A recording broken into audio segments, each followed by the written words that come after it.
Good morning, everyone. I'd like to call this meeting to order.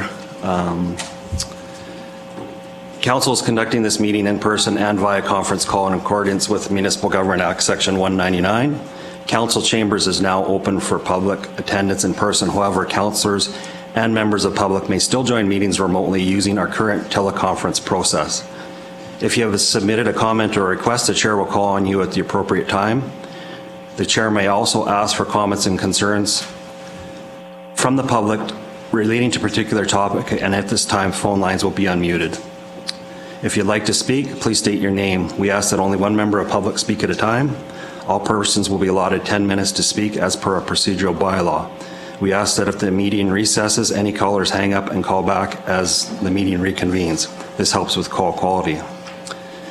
Please note this meeting is being recorded and will be uploaded to our website and or social media. To eliminate background noise, please mute your phone during the meeting. We also ask all attendees to mute their devices to reduce disruptions during the meeting. Everyone has a right to be present at council meetings and council committee meetings. Any attendees that are considered to be disruptive to the progression of this meeting may be removed at the discretion of the chair as per Municipal Government Act Section 198. We thank you for your cooperation and understanding. We'll have to conduct a roll call to this meeting because we have one councillor that's dialing in. Councillor Priest. Present. Councillor Bigger. Present. Councillor Eichert. Present. Deputy Reeve Claassen is present. Councillor Larson. Present. Councillor Kester. Present. Thank you. Due to the hybrid nature of today's meeting, we will modify our voting procedure. We will vote by exception. I will call for any councillor who is opposed to the motion to indicate verbally. For any motions with expressed opposition, we will conduct a roll call vote. Is any councillor opposed? Nope. Okay, we're good. So we have an agenda in front of us. Is there any adoptions to the agenda? Or, sorry, additions to the agenda? Deputy Reeve and Council, Matt from Administration. There are several additions from Administration. The first item is Waitland Housing Management Body regarding a board resignation. This was circulated yesterday to Council. It's slotted to be under Agenda 2.2.1. We also have a second item, an RFD report, the Muirfield RV lot. It was circulated to Council this morning. It shall be slotted under 2.3.10. We also have additions in correspondence, Strathmore Legion correspondence, Municipal Affairs correspondence, Hazard Rural Fire Association correspondence. It was circulated yesterday, and we could put that under an addendum under 3.1. Perfect, thank you. Anything else? There's nothing else. I'll move the minutes, or the agenda, sorry. I apologize. The agenda as amended. As amended? Okay, that's perfect. Any opposition? Seeing none, hearing none, that's carried. We have minutes from Waitland County Council meeting June 7th, 2022. Any errors or omissions? I just have a question. I don't know if this Go ahead. 4.2.2, is that right? That we waived a late filing penalty?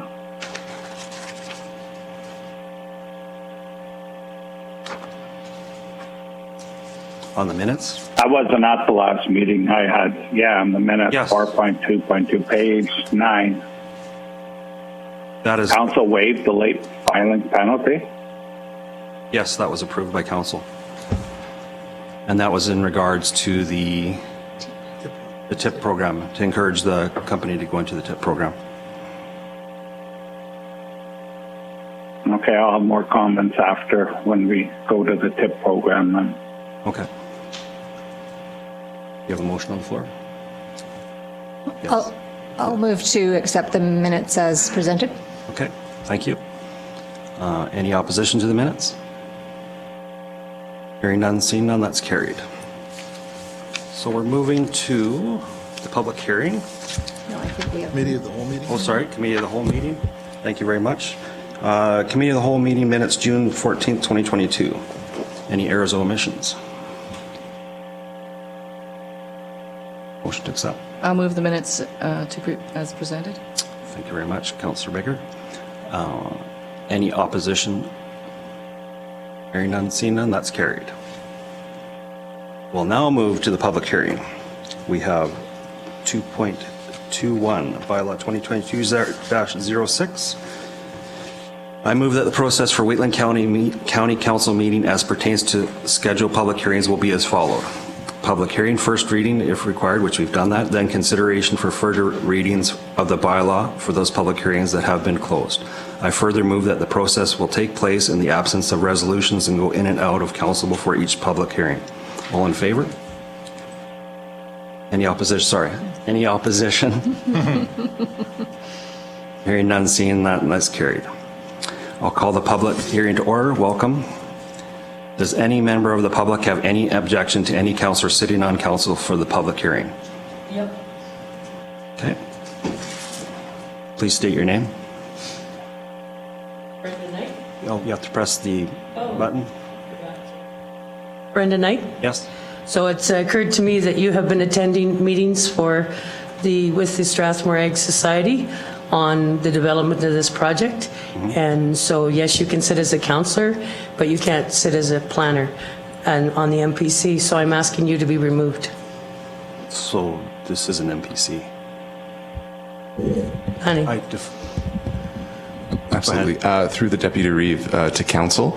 For Municipal Planning Commission, as councillors also wear two hats for Municipal Planning Commission, at that point in time, an MPC member may declare a conflict that arises and may state that conflict and remove themselves from any decision at that point in time. So I'm asking for Councillor Klassen to step away from this. As MPC. It is a conflict of interest. Just to the Deputy Reeve and Council, as this pertains to a bylaw, this isn't Municipal Planning Commission right now, so there are two hats. Councillor sitting as the authority over a bylaw, as well as an MPC, a commissioner sitting over the authority as the development authority, so those are two different hats. Right now, this is Council, and we're dealing with a bylaw. A land use change. A land use change, yeah. Yeah. I hear your statement. I understand what you're saying, but this is an MPC. I have sat at meetings with the Ag Service Board, and that is open and honest. There's been several other council members that have had input on it as well. No decisions were made there, and I think I've stated to the Ag Service Board many times when I was at those meetings that there's no pre-decision ever made when I'm there. More of an information gathering. So you're refusing to step aside? Yes, I don't think there's a conflict of interest. Thank you.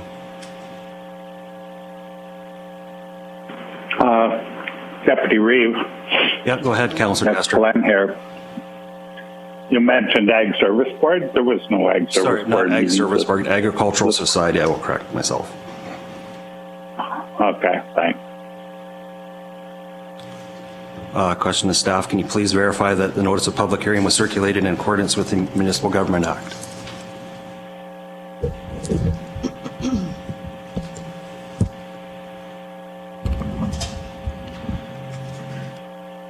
Through the Deputy Reeve to Council, yes. The bylaw was circulated in accordance with the MGA. Okay, thank you. We have a number of written submissions in the package here that we've had with the first reading as well, and they've carried through. So what procedure would council like to go through each one of these, take some time? Would we like staff to read them out? I would like to see staff read them out, please. Okay. Is everybody else okay with that? Okay, if you have to, might as well go ahead. We'll get those out of the way first. So the submissions I'm about to read were received prior to March 28th, which was before first reading. To whom it may concern, for public record, please see our comments and concerns to the following application. It cites the file number, land use 2022-002. Past Egg Society meeting discussions consist of plans to build a new rodeo grounds on this property and adjacent land. Is this land intended use to ultimately be future/new rodeo grounds and existing grounds eliminated and sold? ? Concerns. Number 1, control and maintenance of Range Road 250. Who will be responsible for maintenance and dust control of this road? Point number 2, traffic control. What plan does the applicant have in place for traffic control, crowd control, noise control? Number 3, will services be supplied by the town of Strathmore, water and sewer? Number 4, how will animal waste be dealt with? Number 5, this initial plan seems to be missing the existing infrastructure of the Strathmore Egg Society. For example, are there plans in the future to relocate the existing rodeo grounds, including racetrack and infield? Number 6, by definition, the proposed plan should not be considered as a world-class facility as stated in the media, which would only accommodate 2,000 to 3,000 people. Number 7, management plan for 300 animal box stalls. Number 8, intended use of box stalls. Number 9, the proposal states and not limited use to equestrian center, entertainment venue, cultural facilities, and other amenities, in bold. Please clarify each and other. Number 10, where will the existing Strathmore Stampede August long weekend events happen? Number 11, is the overall plan for the Strathmore Stampede to eventually move to this location?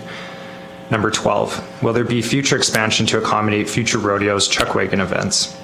Number 13, will alcohol be sold at this venue? Number 14, in all caps, what is the full disclosure of the land use for DC Cell 3 and development plans for now and in the future?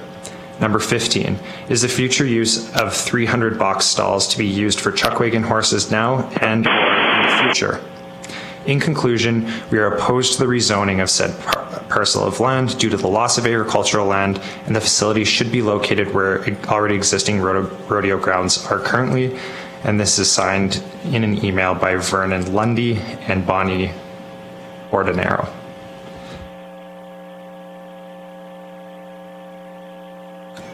The next submission was received March 26th. Please be advised that we oppose the redesignation of the land use for the number LU 2022-002 from Agricultural General to Direct Control District. Specifically Cell 1 and Cell 2, the location of the buildings in Cell 1 does not allow for on-site traffic control.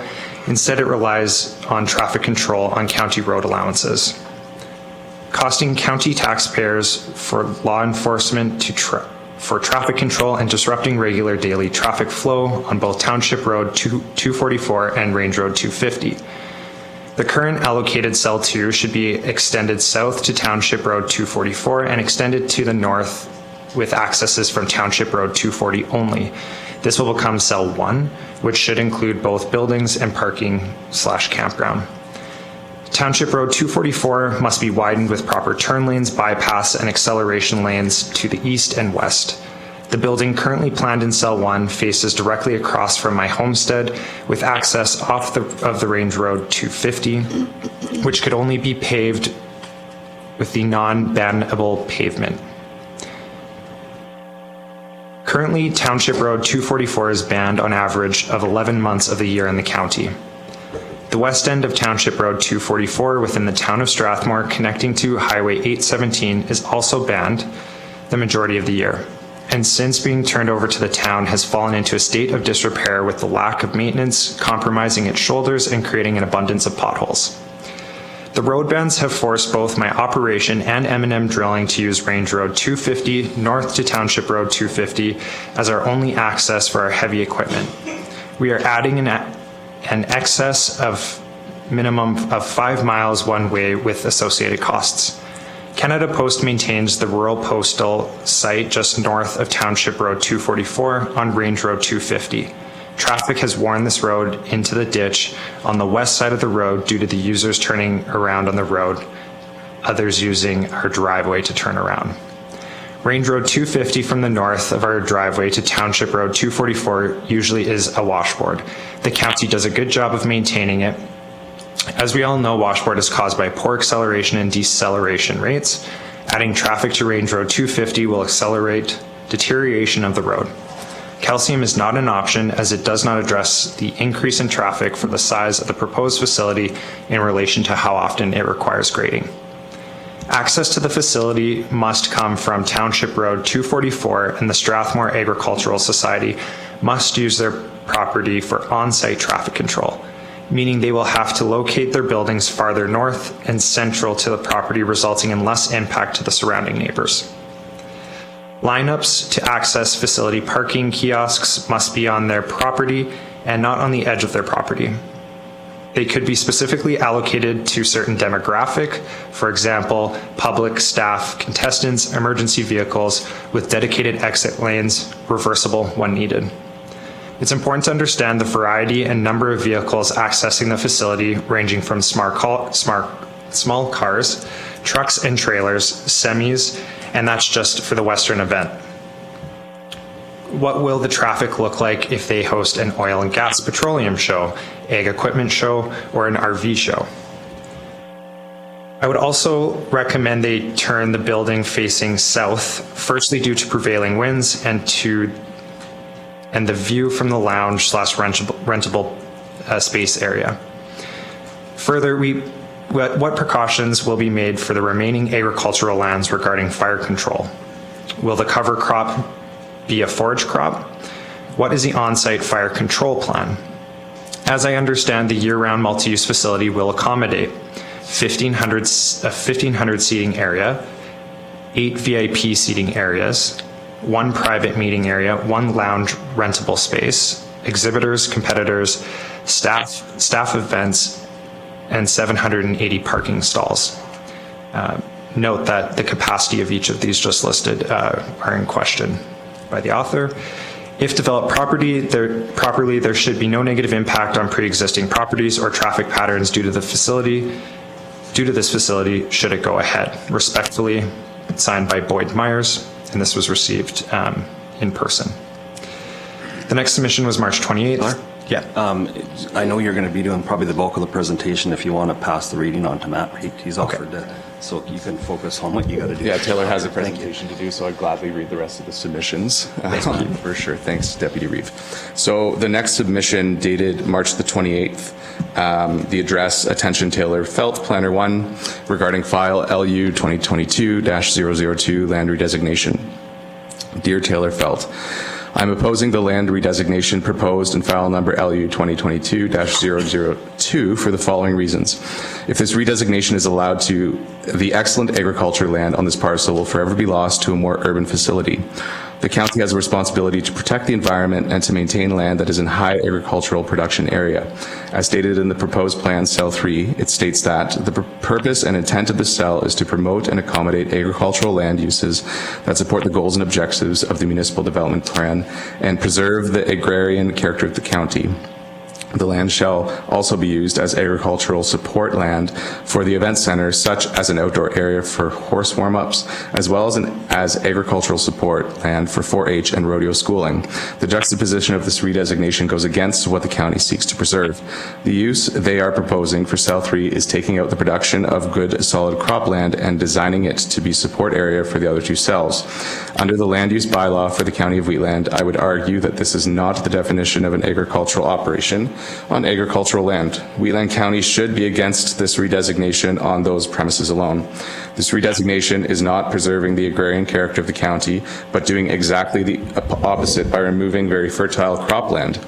The proposed change in designation is not taking the current and future infrastructure into account.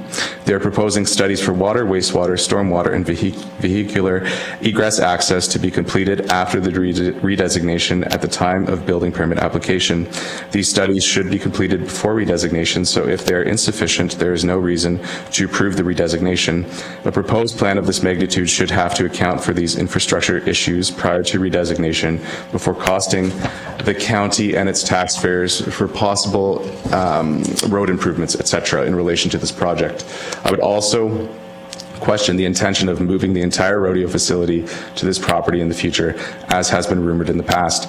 The county needs to examine the need for such a facility and redesignation, as there are many facilities that currently house the proposed events that are run by the private and nonprofit sector, including a riding arena approximately 1 mile northeast of the proposed facility. There will be an economic impact on this and many other facilities in the area. Does the county need this new venture? I would say it doesn't. The county also needs to take into consideration the emotional and financial impact of the taxpayers directly adjacent to the proposed redesignation. The facility they are proposing takes the view and the quiet agricultural lifestyle we have paid a premium for away. Events at the facility will cause extreme noise pollution and very large security concerns. Along with removing the lifestyle we paid for, the site will also devalue the properties around the facility. Again, for the reasons we have listed above, I'm opposed to the proposed redesignation of Southwest 30 2424 West of the 4th. Sincerely, Calvin Murray. The next one from Andrew Stender, sent on March the 28th, 2022. To whom it may concern, we are responding to your letter in reference to the development permit for the Strathmore Egg Society, LU 2022-002. We are the adjacent landowners to the proposed development. We have met with members of the Egg Society Board of Directors to discuss their development and our concerns. In a casual discussion with Councillor Glenn Kester, he suggested that we record the key points and commitments that came out of our meeting with the Egg Society members. Concern: our property's protection from people wandering into our yard, biosecurity for our livestock, minimum airborne transfer, garbage ending up in our yard, noise pollution from events, and campers. Discuss solution: some type of enhanced fence. They suggest a chain link as well as shelter belt along the west and north side of our property that consists of bushes, lilacs or caragana, and mixture of trees. Concern: nighttime noise from campers, stress on our dogs. This individual has large sheep dogs that protect the livestock. Discuss solution: propose that the powered campsites be located to the west and north of the development, as those would be the most commonly used. Concern: stormwater management, as water from their property currently runs through our yard during the spring melt. We wouldn't want any contamination from vehicles or campers flowing through our property. Also, the culverts on the south side of our property barely keep up with the current runoff. So if the development adds to the stormwater runoff, the culverts will need to be upgraded. Solutions: upgrade culverts if needed. Regards, Andy and Christina Stender. The next letter, Loretta Van Bussen. Thank you. Dear Mr. Felt, I'm writing to you regarding the letter you sent regarding the new development proposed on Township Road 244 and Range Road 250. We do not oppose development. However, we do have some questions and concerns regarding Township Road 250 and the intersections of Township 244 and Range Road 250 and Range Road 245 respectively. I would kindly ask how the roads and intersections will be upgraded to accommodate such a facility. Currently Township Road 244 is narrow and very busy daily and overloaded on rodeo weekends. The road currently has no turning lanes or shoulders. What upgrades is the county and developer planning to do to make intersections safe and efficient? We would like to see 2 traffic circles at the intersections to keep traffic moving and to allow traffic to flow in all directions. A simple stop sign or stoplight will not be adequate for such a development. How many accesses will be made to access and exit this facility? Will Township 244 be paved with proper pavement? With heavy traffic, such as horse trailers and heavy trucks, using this road frequently, the current pavement will not last very long, as it is already in poor condition with many potholes and narrow lanes. As we have learned and seen in the past from large venues in the city of Calgary, such as Stampede Grounds, how lack of access, not enough parking, and poor planning can have a negative effect on traffic and surrounding neighbors. As our road, Range Road 245, is the main access from Highway 1, will there be any applications with the province to upgrade the intersection? It has the nickname of Suicide Hill and is particularly dangerous when the sun can blind drivers. The other issue we can see is the building's proximity to the road. With the land they have, they could push the building back off the road and allow for a large enough development parking lot, as that seems to be lacking. Parking on the side of the roads should not be an option for attendees of events. To create and maintain positive relationships with neighbors, it is the developer and County of Waitland's responsibility to properly plan ahead and foresee traffic issues that will be brought about such a venue. Another question we have is how is this facility going to deal with sewer and water needs? As this venue seems to have potential for a lot of people and livestock, what is the plan to deal with the manure and that the livestock produces? Is this facility going to have access to local 4-H groups and local community groups? That is very important to us, that the local community members will be able to use this facility. When will the county meeting be to discuss this proposal? We find the letter to inform us of the proposal vague and lacking details. How are we to make an informed decision without the full detail and scale of the project? If you would like to build trust and foster a good relationship with neighbors within the county, you must ensure you properly inform the residents and not hide information. Be honest and upfront within all forms of planning that will directly affect the people in the surrounding area. I look forward to your response. Sincerely, Jeffrey and Loretta Van Bussel. And we have circulation responses received June 16th, 2022. Last page. Regarding LU 2022-02, Strathmore comments from Ethan Wilson. Taylor, thank you for the updated information. In regards to the public hearing upcoming, the town does not see a need to attend, and we want to thank your department for allowing our comments to be heard and addressed. Should this project move forward, we are prepared to work with the Ag Society on any items which impact the town. Sincerely, Ethan Wilson, Manager of Infrastructure. Hi, Megan, and this is a response from our Planner 1. Hi, Megan and Town of Strathmore team. I hope this message finds you well. In advance of the public hearing for LU 2022-02 Western Event Center, I wanted to share the final comments on the preliminary traffic impact assessment. The Town of Strathmore's initial comments have been addressed on page 5 of the attached document. If the town would like to include an updated response in the council package, please let me know. As a reminder, the public hearing will take place in Waitland County Council chambers on June 21st at 9 a.m. If you have any further questions, please do not hesitate to contact me directly. Kindest regards, Taylor Felt, and that's our planner reaching out to the town. And then again, Friday, April 1st. Hi, Megan. Thank you and your team again for making the time to connect with the Waitland County team on this file. I'll ensure the revised letter is included in the applicant's review. Please note the letter will form a part of the public record. Please enjoy the rest of the day and have a good weekend. Kindest regards, Taylor Felt. So that's correspondence between the town of Strathmore and Waitland County. Thank you very much for doing that. It's very important that it's read into public record. I really appreciate that. And then there still will be a time for the public to speak that are present here. So with that, we'll continue with the presentation. Ed. Good morning, Council. Taylor Felt with the County's Planning and Development Services team, here to present Bylaw 2022-06 for Council's consideration of second and third reading. This bylaw is a proposal to redesignate a 146.63 acre parcel within Southwest 30 2424 west of the 4th from Agricultural General District to the Direct Control District. The parcel is located approximately half a mile east of the town of Strathmore, immediately northeast of the intersection of Township Road 244 and Range Road 250. The location map can be found on the screen or on page 23 of your agenda package. This proposal is being made to facilitate the future development of the Western Event Center by the Strathmore and District Agricultural Society. The Western Event Center is anticipated to have a seating capacity of 2,000 and will contain a variety of uses, including an equestrian and entertainment venue, community and cultural facilities, and other compatible and supplementary amenities. The direct control bylaw proposes 3 development cells, which I also have up on the screen here, which are illustrated also on page 24 of the agenda.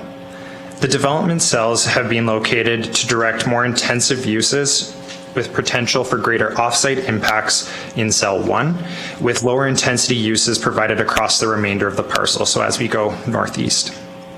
Cell 1 will provide for the Western Event Center, which will include a riding arena, livestock rental stalls, rough stock enclosures, concession areas, a commercial kitchen, and parking. Offices and event spaces as well. Cell 2 is primarily allocated for overflow parking and short-term overnight stays for event participants and attendees. Cell 3 is intended to promote the continuation of agricultural land uses that will support the event center initiatives. This includes agricultural operations and livestock grazing, 4-H events, and rodeo schools. Should be noted that an employee dwelling is proposed as a discretionary use within cells 1 and 2, and this is to allow for the consideration of on-site caretakers during events. And cell 3 includes uses that allow for short-term stays, such as a dormitory dwelling. Currently, the county's land use bylaw does not include a district that provides for a unique mix of uses that have been proposed. However, the direct control district will resolve this. Generally, the proposal aligns with several key policy areas within the county's municipal development plan, specifically section 3.5 as it relates to tourism.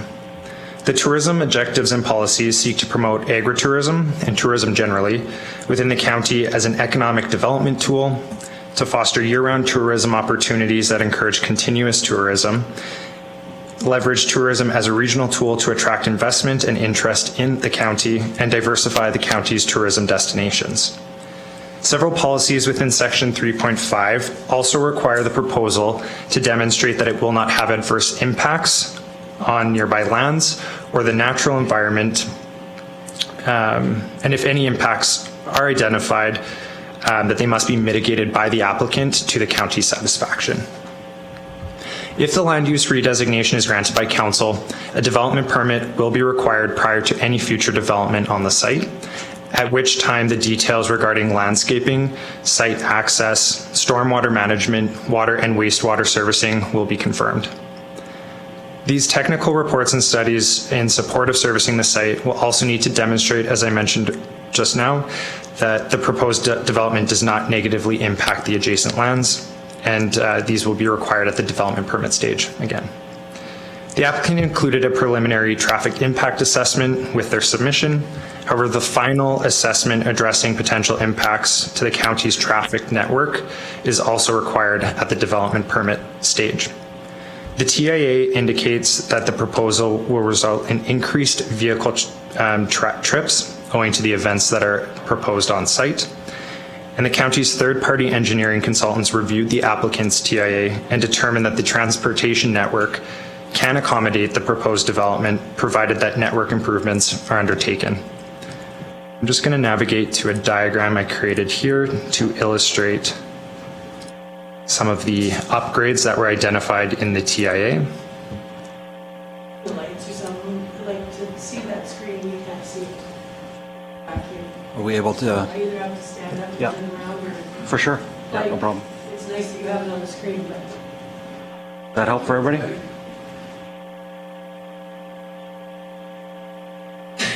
So these improvements that were identified by the applicant's engineer and then reviewed by the county's third-party engineer include new approaches to the site from Township Road 244 and Range Road 250, which will need to meet setbacks from the intersection. Inspections and upgrades to existing approaches from Range Road 250 and Township Road 240, which I have identified with these gray icons. A potential upgrade to Township Road 244 to allow for a left turning lane to access the site from the south. Dust mitigation to Range Road 250 between Township Road 250 to the north and Township Road 244 to reduce impacts on neighbors, with these brown icons here. And then setback requirements from the intersection and property boundaries to ensure safe sight lines are maintained for any landscaping features that have been mentioned. Potential illumination upgrades were identified to Highway 817 on the left side of the screen and Township Road 244 and George Freeman Trail and Township Road 244. And a potential upgrade to the intersection of Highway 817 and Township Road 244, again on the left side of the screen here. Stakeholders and landowners within a 1-mile radius were notified of the application prior to first reading, and again in advance of today's public hearing. No new comments were received by adjacent landowners since first reading. However, prior comments have been included for council's review, and we read out for the public hearing. These comments were omitted from the agenda package, which was available online last week, but have since been added and are available online now. The town of Strathmore, as we read, was also consulted throughout the application process and included an email prior to the public hearing generally supporting the proposal. And that concludes my presentation. I'd be happy to take any questions. Thank you.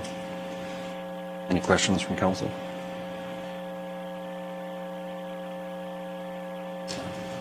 Just one comment. Go ahead, Glenn. Glenn here. In the letter from Andy and Christina Stender, my name was mentioned. I just want to say that we did not discuss the bylaw. We just discussed how they should be able to, what it would be the best way to make a presentation or write a letter. I did not discuss the contents of the bylaw with him. Does that make sense? Yes, thank you for the clarification. Thank you. Would the applicant have a presentation?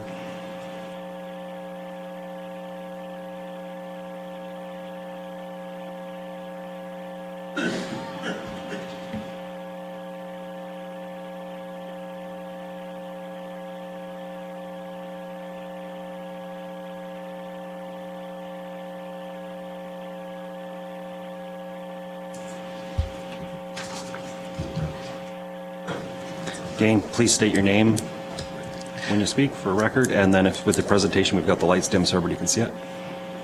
Go ahead. Ryan Schmidt, General Manager, Strathmore and District Agricultural Society. I'd like to thank Deputy Reeve and councillors for the opportunity to speak here today. I'd also like to recognize members of the Agricultural Society Board of Directors, Rodeo Committee, and also of our Advisory Committee for the Western Events Center for being here today. And I'd also like to recognize and thank neighbors and those who are here to express concerns and comments on the project. A project like this is a dialogue, and it includes listening by the Agricultural Society to make sure that we come up with a project that best serves the community. So this land redesignation is a critical step towards laying the foundation for a facility which will become the very heart of Western heritage, real Western heritage in Canada. By 2025, Waitland County will be home to a state-of-the-art Western Events Center, bringing hundreds of visitors to the area each weekend and thousands for special events. It will also be home to a year-round rodeo academy, and finally, home to a practical ranching school. Events at the Western Events Center will include rodeo, cutting, reining, barrel races, working cow horse, cattle shows, bull sales, and more. It could also include concerts, farm shows, RV shows, and more. It will be a new home available to 4-H and many youth organizations involved in agriculture and rodeo. A separate events area for gatherings up to approximately 600 people will be included for wedding receptions, conventions, AGMs, and more. We believe there are significant regional benefits to this project. There's a significant local economic impact for hotels, restaurants, agricultural supply chain businesses, and many more. Spin-off benefits include attracting concerts, conventions, trade shows, and more. This is a unique facility, and our plans for it is to, as an agricultural society, to support nonprofit groups involved in agriculture and rodeo, and pay for that by hosting larger events that essentially help us to pay the bills. So we would see subsidized rates for youth and nonprofit groups. We believe this is truly, and I said that about this becoming the heart of Western heritage. This is putting together, it's not just about the Western Events Center. The additional land uses provided in this redesignation include that practical ranching school and support for a year-round rodeo academy. What we're putting together here is something where we can make Waitland County home really to, like I said, the heart of Western heritage. We see this as a branding opportunity to create in this area somewhere where people come to not only support, participate in, but grow that Western way of life that I believe the residents of Waitland County tremendously support. We believe it meets important county recreation goals, And at present, we are conducting a feasibility study and business case, and that's taking place this spring and into the summer, to do a rigorous third-party analysis of not only the benefits, but the financial model for it. So we want a project that's going to be successful, that's looked at every angle of this, and make sure that we're doing all the right steps to make it work. The facility will be operated by the Agricultural Society.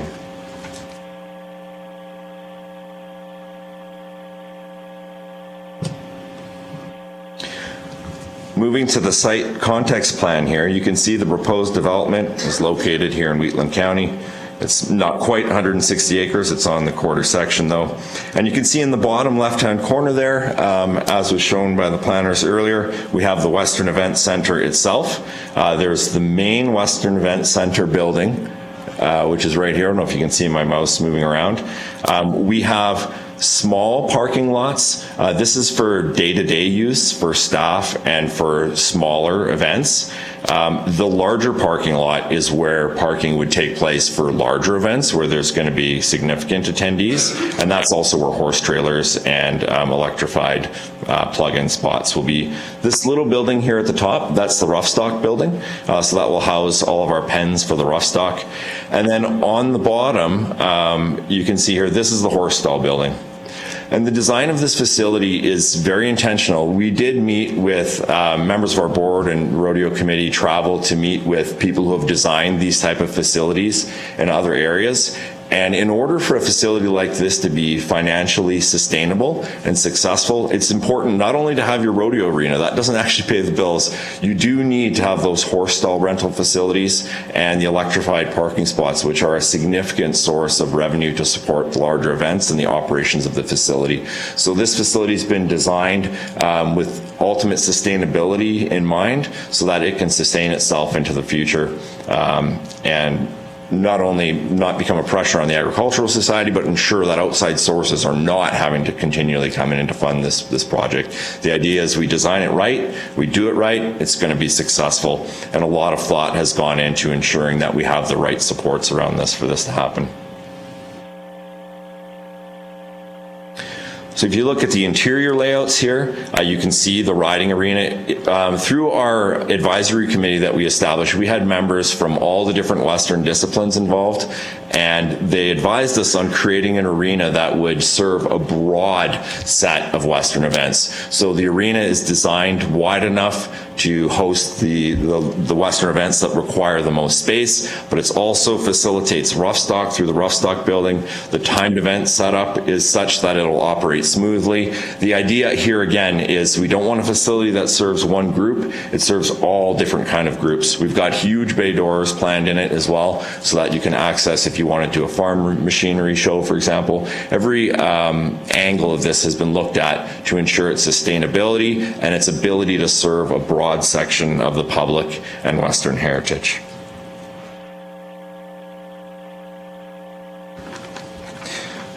So now we're looking at, so on the previous page here, I should say, at the bottom here, you can see this is kind of the event center area. So that's where you'd come into the facility. There's the commercial kitchen there. There's elevator for disabled access. That's where you would have your main washrooms.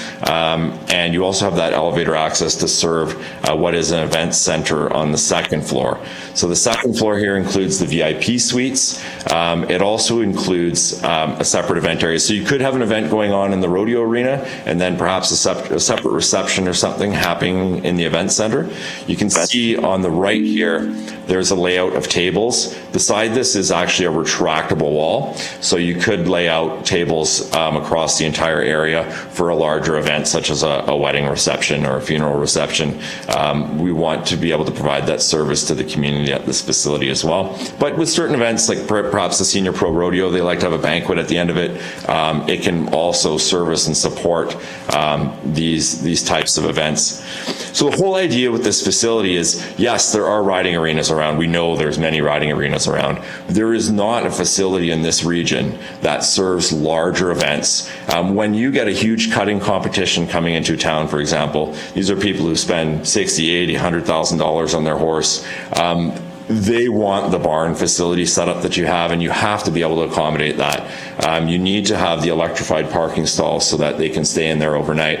This facility is serving larger events, so we would see the regular day-to-day use would be local groups, but we are going to pay for that and allow that to happen by providing a facility that is, we believe, world-class and attracts these larger events. And really the competition for this is probably, downtown Calgary, which is very expensive for groups to use, and then as far away as Ponoka. There's nothing else like this in the province, and so we believe it's very unique. And what makes it even more unique, again, is that practical ranching school that we plan to add on to that, and that's really the use for cell 3. This will be pasture, this will be cattle, this will be people who are interested in learning about ranching, but perhaps grew up in town or grew up in the city, but they love that way of life. They want to come and try this. They can come to this facility and they can go to that ranching school and learn the day-to-day activities of calving, building fence, doctoring,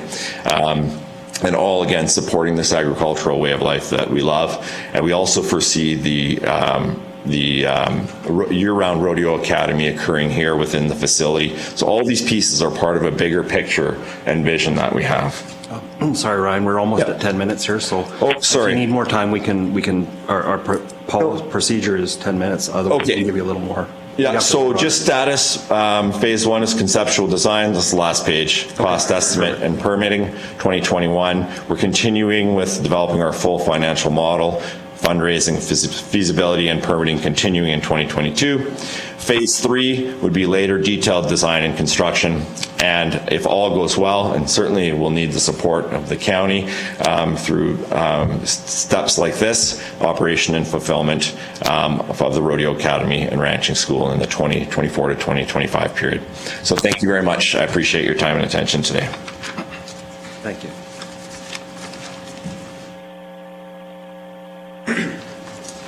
Other presentation as well with it?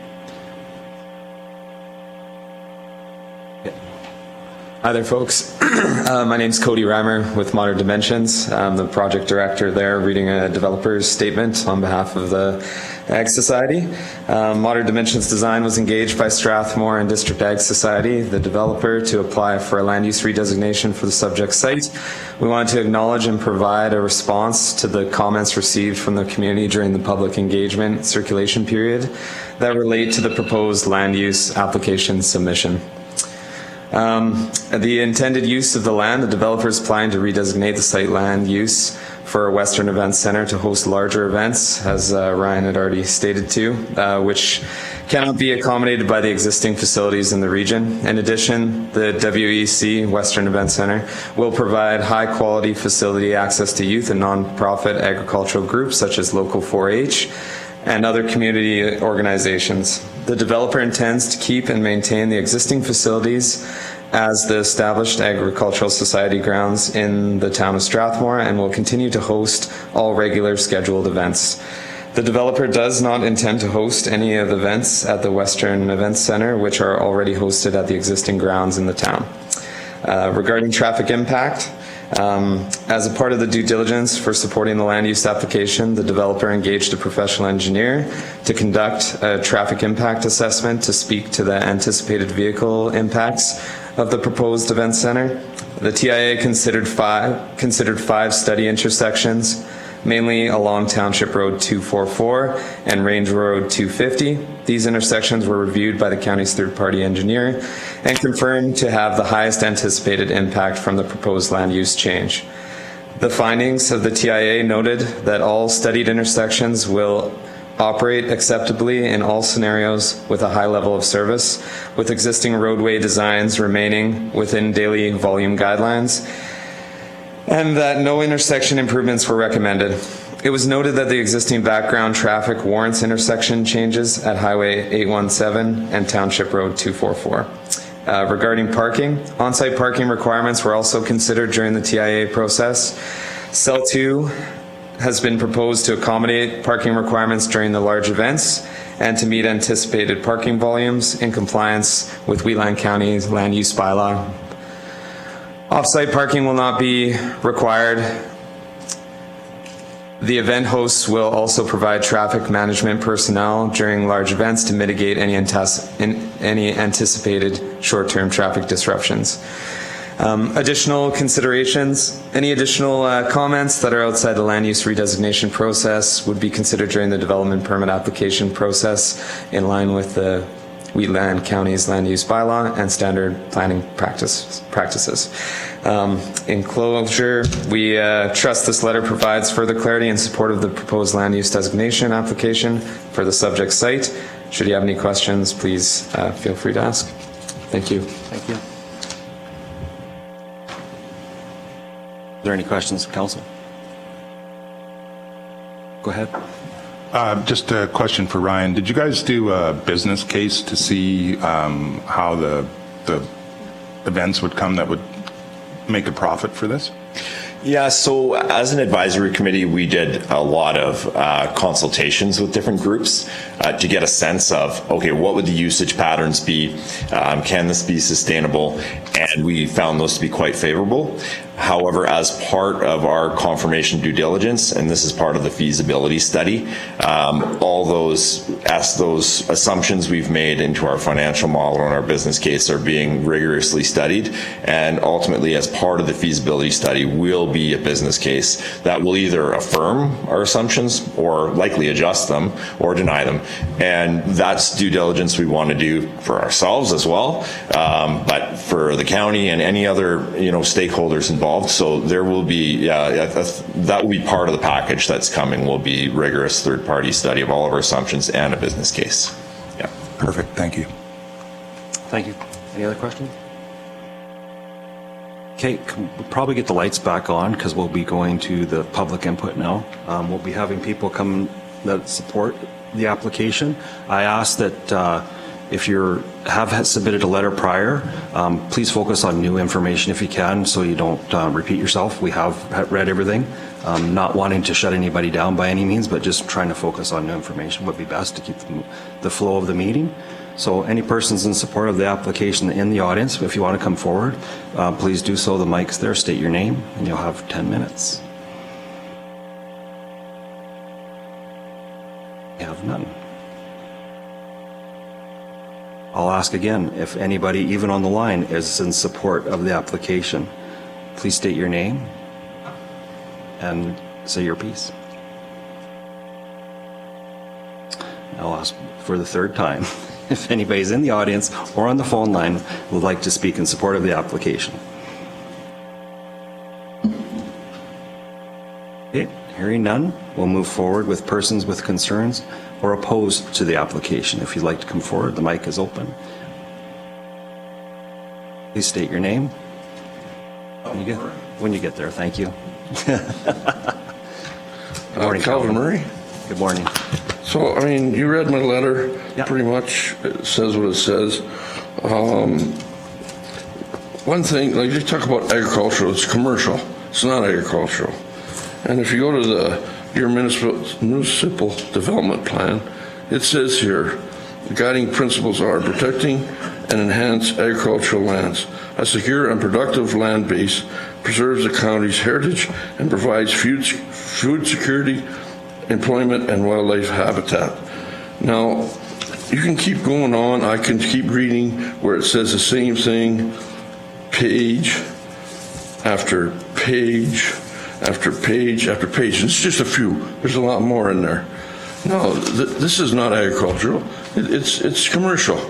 Your roads are not good enough. I don't care what your planners say. Just go out there and look at them. The roads are not good enough. Intersections, everything, all the things that's been said is true. Western Heritage, I don't know. It's a commercial project, and they're going to run a rodeo out there. That's for sure. There's going to be lots of people running around. You don't have the infrastructure. They want to do all this stuff, but they don't want to do it. They want to get it approved and then go do all the testing. Why don't you do the testing now, like the water, sewer, and all that stuff? Get a permit for it. Another thing, you say you did this, you did that. Did you talk to anybody that lives around the place? No. Not one person, not one neighbor. You didn't talk to anybody. Don't care about them. Why don't you talk about them before you come to this position? Maybe you wouldn't have everybody here against it. Anyway, that's about all I got to say. Thank you. Thank you.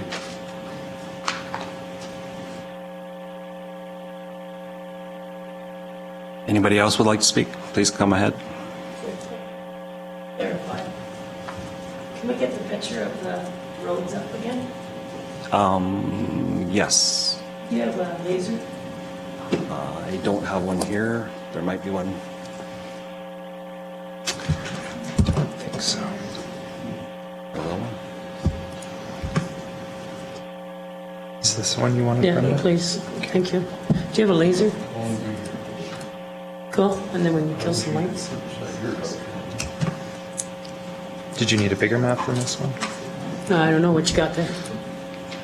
Yeah, can you bring it up a bit? So it doesn't, just the picture. You got the abilities. Good to go. Thank you. State your name again, please. Thank you. Oh, it's Brenda Knight. Thank you. Go ahead. I have to hold it. All right, I'm really shaky now. That's maybe not a good one to give one. So 817 right there goes over here. This whole portion of the road is banned 11 months of the year. So currently, and I reside with my husband right here. Anyways, currently, M&M Drilling, which is right there, currently has to go up to the 254 and come down. Or they have to go this way and come down. So currently that particular road is banned 11 months of the year. So M&M now has to drive 5 to 6 miles around to get back out to a major highway. We have to bring in our even hay in there. So the entire road from 817 over to 245, right, Calvin? 245 would have to be upgraded all the way to good pavement. So that's a cost associated. It really needs to be done anyways. I mean, we've been living on banned roads for as long as I've been there and as long as M&M's been there, ever since they put the Saskatchewan pavement down, as I call it. And so it needs to be done anyways. And then the other thing is one of the driveways that you have proposed is just about right across from my house. So I don't have a problem. I'm not against development. And quite honest with you, I sit on the Ag Board. I want to see success on both sides. I just think the problem is that we need to make sure that the roads and the neighbors and their concerns are addressed. Whether that means berms, because I'm going to tell you that this side, up here, this quarter of land, this is ours, but this quarter of land, I've also gone to the town of Strathmore. It's scheduled for an area structure plan and spoke on that one. So this is also scheduled for development here as well. It has an area structure plan, when it's going to move forward. I don't know. I may never live that long to see it. But when they did it, and they did the area structure plan, they listened to the neighbors and they went back and did what I required them to do. Because we have cattle in here, and it's like that. Andean lives here, and he has biosecurity questions. And I think it's only right that it be addressed, right? He lives here. So there's a lot of biosecurity. And the other thing is the Ag Society has to increase their policies as to what they bring on for stock and stuff to address those biohazards. Like it's like the Calgary Stampede. Every horse has to be vaccinated a certain way before they come. And same with the Stampede. They don't line their traffic up into downtown. So you have to work both ways. That's it. Do you want your thing back? Thank you. Thank you. Anybody else want to point at it?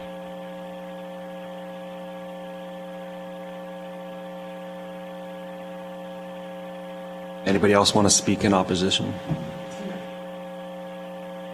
Or concerns? That's fine. Concerns and opposition.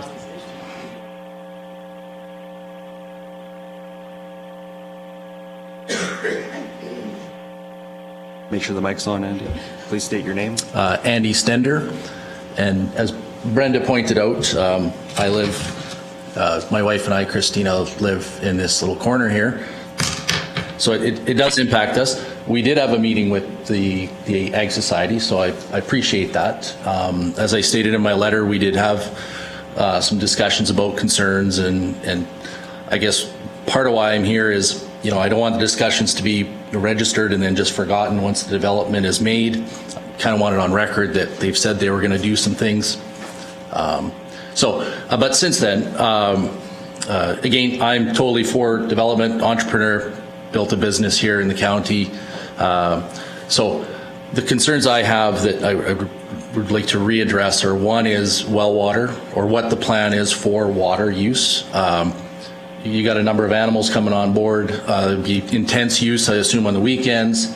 The wells in the area, since the last couple of years, have been quite dry. The wells are not operating the way they have been.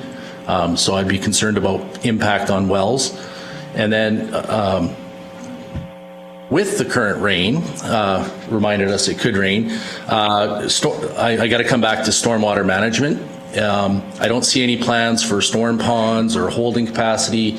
Again, with this recent rain, a lot of this flow, even from non-snow melt, is running right through our property. The ditches don't hold up, and I believe without any major work being done, all the water runs right front down this ditch and ends up somewhere here where it basically has nowhere to go either. So I'd like to reaffirm my concern about stormwater management. And last is just around security. Of course, being there, we have a young family. We do have other animals. Obviously the Ag Society can't control the actions of people that are on their property, but it's not too unrealistic to think some guy could be at a rodeo, have a few too many pops, and come wandering onto a property. So again, that security factor is a major concern to our family. That's everything. Thank you. I can answer some of the questions here. Most of those concerns will be dealt with, and I think staff have mentioned it as well, in the permitting stage. And being that we've gone through it with several other applications before, it's fairly strenuous, and all those plans and everything that you're asking for will be dealt with at that stage. This is a land use change, and I understand public may not understand all that all the time, but the process that the applicant chooses is what the applicant chooses. Our staff work with them and recommend the best course of action. So that's why the process is set up the way it is right at the moment. But yeah, most of those stormwater, water, all that stuff will be addressed at the permitting stage, just for clarification. Anybody else would like to speak? Okay. Please come to the, sorry, you have to come forward.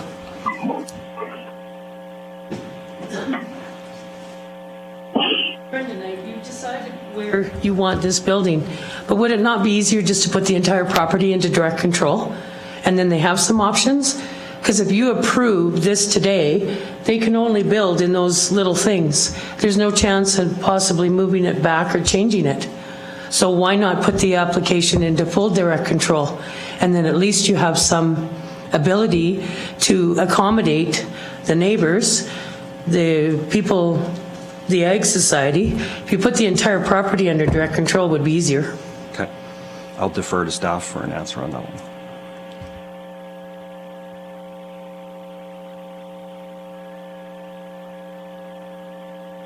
Through the Deputy Reeve to Council. So currently the entire site is within a direct control district, which has 3 development cells. And this helps us set up the site for where we want to see the developments that have been proposed by the applicant. If there are any changes down the road, it would require an amendment to the bylaw, and we would go through the process that we're currently in the middle of. 3 bylaws, a public hearing, and so forth. 3 bylaw readings, sorry. Thanks for the clarification. Is there any other people that would like to speak with concerns? Feel free to come back up. Thank you. I just was wondering. Oh, please come forward. We have one counselor online. He can't hear unless the mic's on. Yeah, that's some. I just wondered if they've done any studies on adjacent landowner property values. That's a question, I guess. Which is very important. I hear. Is that part of the process?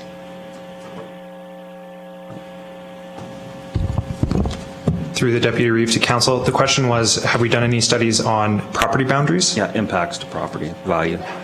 Property values? Yeah. Values. No, we haven't looked into that and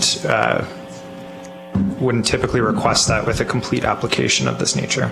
Okay, fair enough. Thank you. And just to provide additional clarification, that's not a component of request in an application. Okay. Right? So all of the requirements that are required in an application that we propose to have an applicant submit, at the development permit stage, for example, everything is listed there that we are required to evaluate or have our engineering consultants evaluate, internal referral, external referral to external agencies and the rest. So that's just a little clarification on that. Thank you, Taylor.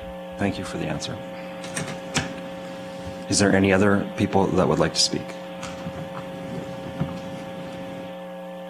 I'll ask again, is there any people in the audience or on the line that would like to speak in opposition or with concerns?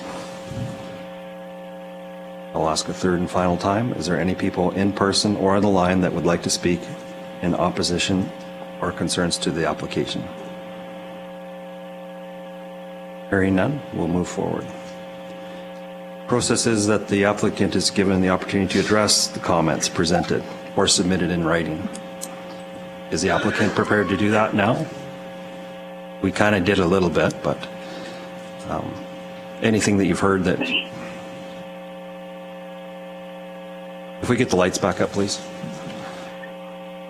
I think our letter had spoken to... Sorry, state your name again. Oh, sorry. Cody Reimer with Modern Dimensions. We're the agent to Strathmore. And I think our statement spoke to most of the concerns as well as staff's comments about the development permit requirements regarding any technical studies that are more specific outside of just the land use. So I think on our end of things, we're okay with what we had said. I'm not sure if Ryan wants to address anything on his end of things, but I'll pass it on. Ryan Schmidt, General Manager, Strathmore District Agricultural Society. We did try to meet with ahead of time all the directly adjacent neighbors, but I did want to express my apologies to Mr. Murray that we didn't meet with you. Obviously that was a miss, and that's on me, so my apologies, and I'd be happy to meet with you in the future to discuss any concerns, so my apologies for that. Thank you. Thank you. Now, final comments.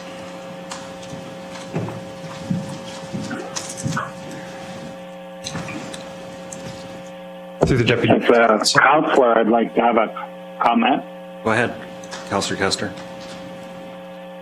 Okay, on page 28, permitted and discretionary, I have a few questions. Accessory building to what?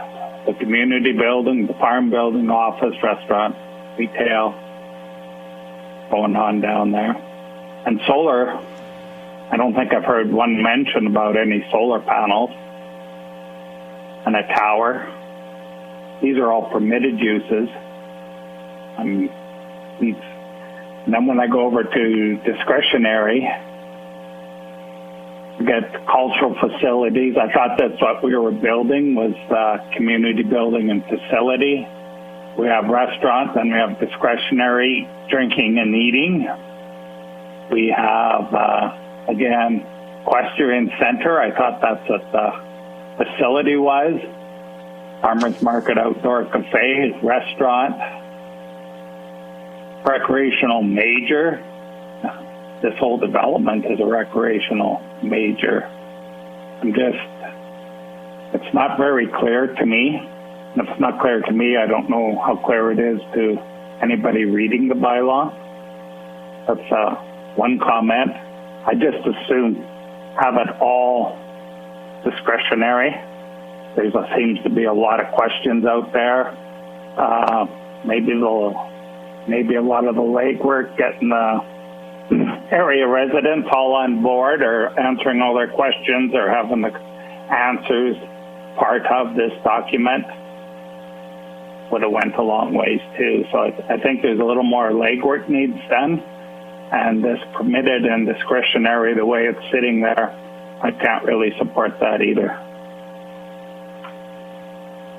That's all for now. Okay, thank you. Response from staff?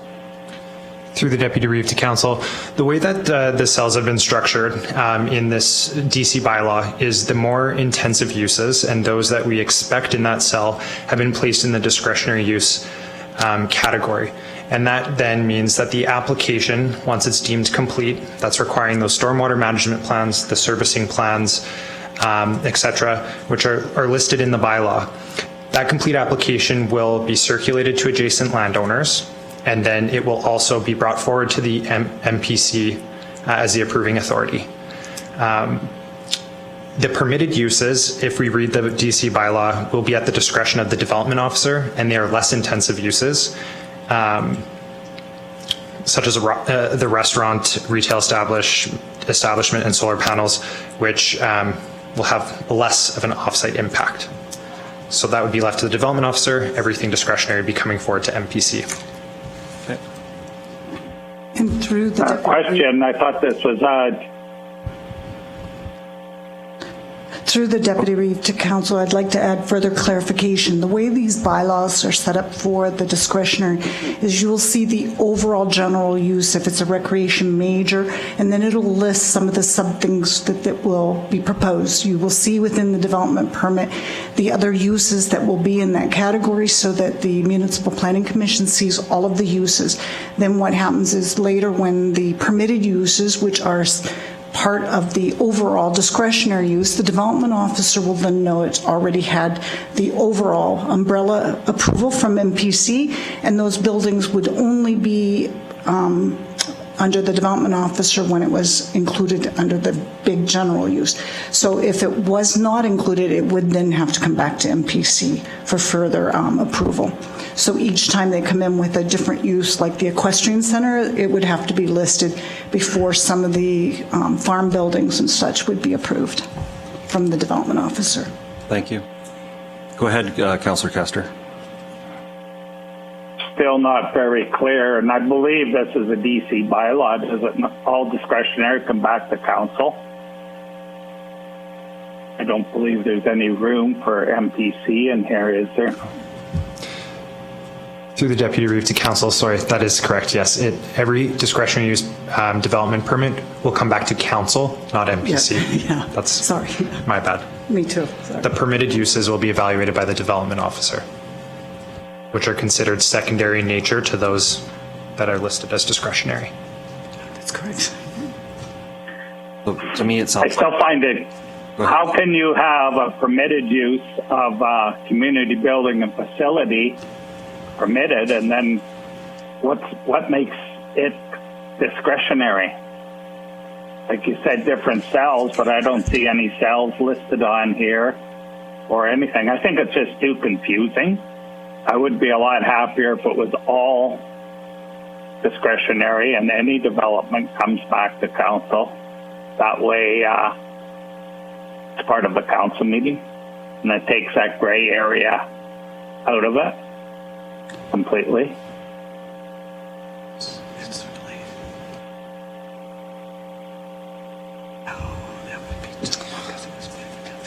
Okay. I see your point, Councillor Kester, and I also see staff's point as well. I mean, you can definitely make a motion to that, and we can vote on it if that's what you so choose. Go ahead. Just through the Deputy Reeve to Council and to Councillor Kester's request for clarification, I'm wondering if the Manager of Planning, Sherry, could you maybe provide another overview of kind of the discretionary versus permitted under this DC bylaw and the approval authorities again? I'm just wondering if you could provide another clarification on that. Through the Deputy Reeve and Council, again, apologies that it is council as a direct control bylaw, not Municipal Planning Commission.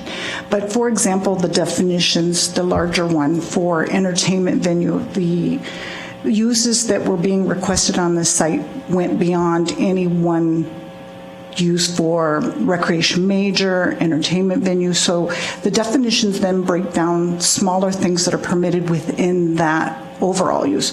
So for example, an entertainment venue, they could have a retail establishment or restaurant.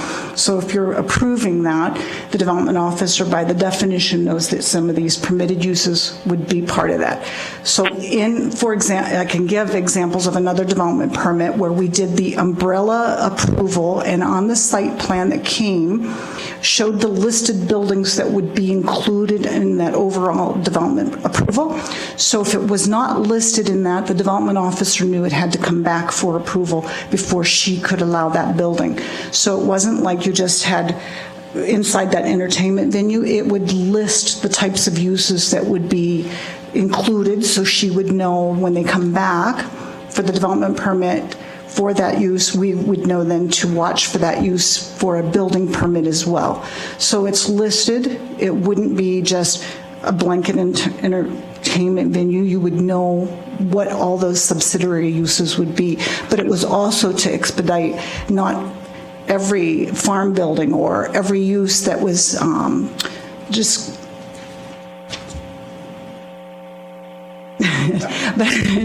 but it was also to allow, not because of the timing of bringing it back for council approval, it would allow certain uses that were subsidiary that would associate for that use come quicker through the development approval process.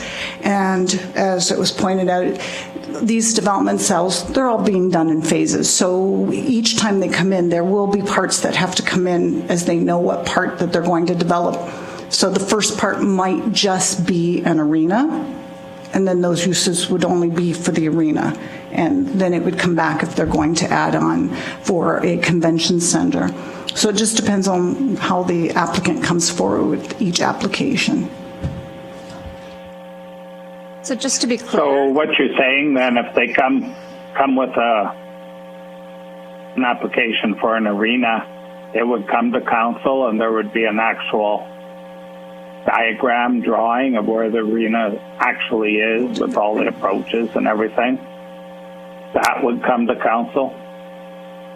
Or would the development authority approve it, and then when they want something else added to it, then it would come to council? Through the deputy reeve to council, it would come back to, the first use would come to council, and it would list what, if it's coming in for the, let's just say if they went with the equestrian center, and they listed if it's what buildings, and yes, it would have to show the approaches, because the studies would be supported of that equestrian center. Should they then want to add on to that, they would have to come back for a development permit to council if they wanted to add the dining and the eating establishment. And again, it would have to show the parking accommodations, the approaches, if it can accommodate, and upgrades to any studies they did to show that it could support the extra use.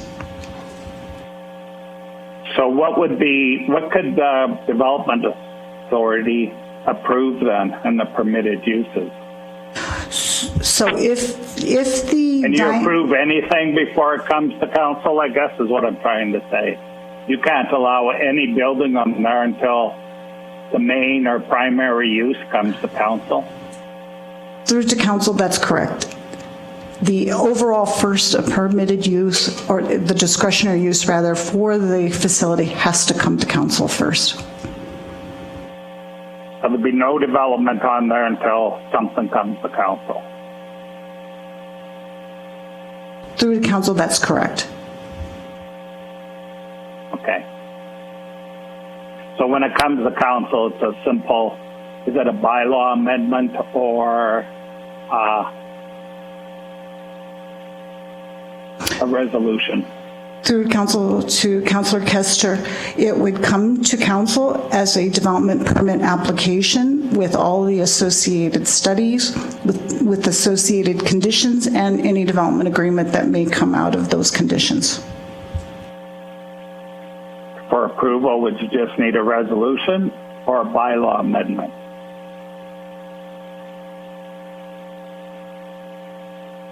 Comes as a DP.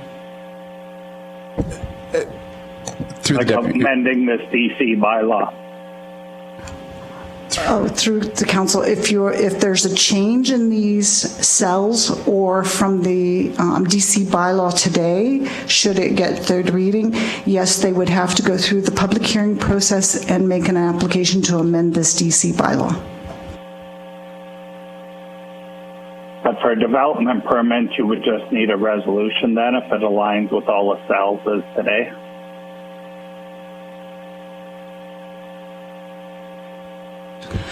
Through the deputy Reeve, rather, sorry, to Councillor Kester, just for clarification, are you asking if a development permit report comes to council because council is the authority over the bylaw? Are you asking what that looks like? Right. So it comes as a report. So to approve it, for council to approve it, is it just a resolution? Or is it an amendment to the bylaw? What I'm asking for, there seems to be a lot of questions about the bylaw itself. But before any development was to occur, if it was an amendment to the bylaw, then it would be open to the public again. If it's just a resolution, it's really not that open to the public. They can make comments, but really to hear there's no public hearing associated with it, that's what I'm trying to say. Through Does that council, make sense? Yes, through council to Councillor Kester, there is no amendment, no resolution. Should the DC bylaw get approved and the applicant come forward with a development permit, it would come to council as a development permit application for council to approve with conditions. And at that time, because it is discretionary, it would be circulated for comments to the public. But no public hearing. That's correct. There would be no public hearing associated to a development permit application. I'm sorry for all the questions. I just want the public to realize what the future is going to look like of this parcel of land that's to be approved today. And also, final comment, I heard some comments that some of the surrounding properties would like a little more clarification. I don't know if if enough legwork was done beforehand or not. I'm just a little bit sitting on the fence. Well, thanks for allowing me the opportunity to talk. Well, thank you, Glenn. It's always good to have good questions and try to get as much information as we can. What I would ask is that these letters stay with every file that comes forward, so these concerns don't get lost, and we can hopefully be able to check and see if we can mitigate those concerns and what we're doing as we're moving forward. If we move forward, I should say. Residents' concerns are very important, and we need to make sure that we do our best to mitigate those. Councillor Priest, you had a question? Well, I think it's clear now, but just so I understand, initially they'll come with probably something like a development permit for an entertainment venue or something like that, and we will agree or disagree with that, or approve it or not approve it at the DP stage. If it also included an office, that would be up to your planners just to approve that part of it. Is that how that works? With it just permitted? Through the Deputy Reeve to Council, yes, that's correct. In some cases, they may add the office on the same application as the entertainment venue, which then likely would come to Council. You'd have the ability to comment on the entire application. Right. Okay. So one more question. Go ahead. Just so everyone knows, when we do the development permit, there's always conditions attached. One of the conditions could be that if there's any more accessory building structures associated with this permit, that it comes back to council. True or false? Through the Deputy Reeve to Council, no, that's not the case. If one of the discretionary uses is approved by Council, subsequent or ancillary uses such as an accessory building would be able to be approved by the development officer through the development permit process without circulation.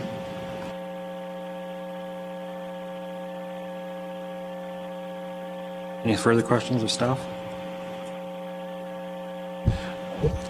Excellent. Sorry, just through the Deputy Reeve to Council, just for Council's level of comfort, to say that a permitted use, I just want to make it clear that through the process of our development authority being the development officer, there is a lot of analysis that goes on. Studies are required and all of that. So we weigh everything against policies, etc., on all permitted uses. And discretionary, of course, is at the discretion of council is the authority. So it brings there will be the same analysis and brought to council as the authority over direct control with respect to the discretionary, as well as just, to talk about that as MPC, Municipal Planning Commission has that authority as well. So that's kind of how that works. So permitted still undertakes a rigorous analysis and all of that. So just wanted to provide council that level of comfort. Thank you. Those are my comments. Thank you. We feel that we have the information needed to close the public hearing. Okay. I want to thank the applicant and all those present for attending the hearing and making your submissions. I make a motion to adjourn the public hearing, and we'll make a motion to go back. Make a motion to adjourn the public hearing. Hearing any opposition? If not, that's carried. That's not a motion. Sorry? You just adjourn the public hearing. Sorry, yeah. You just adjourn it. It's not a motion. Yeah, thank you. We'll adjourn the public hearing, and we'll go back into council to consider further readings. Okay, I have a amendment to make on the permitted and discretionary. I amended that it's all discretionary. Reasoning, this is could be a lot of development on this piece of land, that we're not just okaying a single building. And I'm thinking make the public more trustworthy, if I can say that.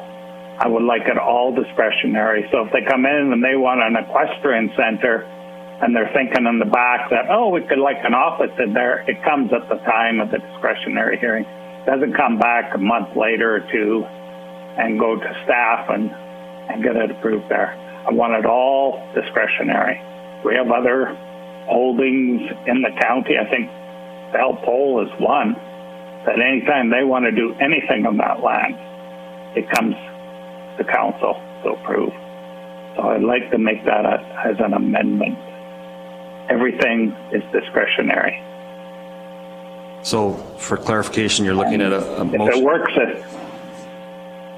I'm making a motion to amend the bylaw, that everything in this bylaw for all cells is discretionary. Okay. So the public is notified every time there is a change to the property.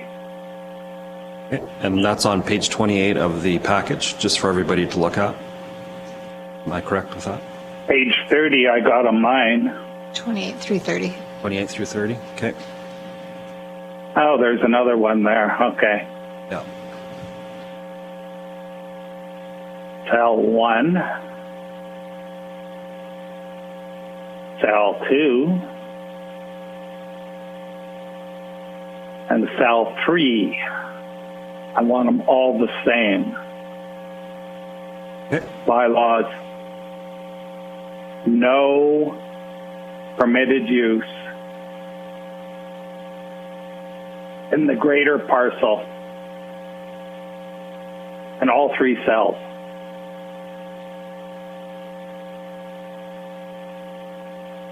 Okay, there's a motion on the floor, discussion. I'd appreciate some input from staff too, if you have any input on that. I was going to ask the question, do we have any other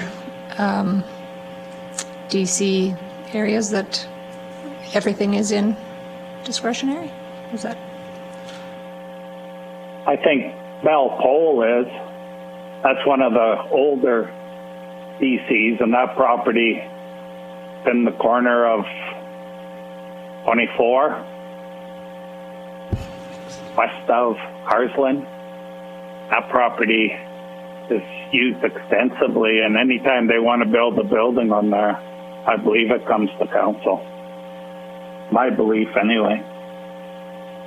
Through the deputy I don't know read if to there's any council. others. Most of the direct control bylaws would have a large group of them as discretionary. Some of the smaller items that are permitted would be ancillary to the major use. I'd just like to clarify the office, restaurant, these are not separate buildings. These are uses within the bigger building. And so it's not, if it was a new structure other than a C-can, which could be used for storage, or a farm building that would be in cell 3, or depending on what they're using it for storage, they would be limited. It's, again, the office, restaurant, those and the retail things are within one large building, and that would be captured, so you wouldn't see 5 little buildings is what I'm alluding to, which is why administration put it in permitted, because it would have been captured when they came in with their letter of intent for the major use. So does it make things more complicated for the planning department to have it all coming separately?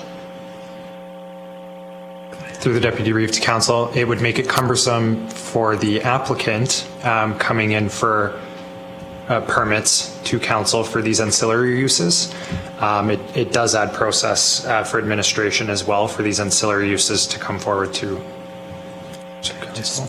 Yeah, and just to clarify that as well, when that happens, as council is aware of the timelines sometimes in evaluating studies and referral and circulation, that will have to take place with respect to everything too discretionary. And to the manager planning's point, a lot of those permitted, that's listed as administration evaluated it. We're kind of looking at those smaller, less impactful. Sometimes they would go within a larger envelope, which ultimately falls under discretionary. So the evaluation would take place, but there is potential for that, to your question.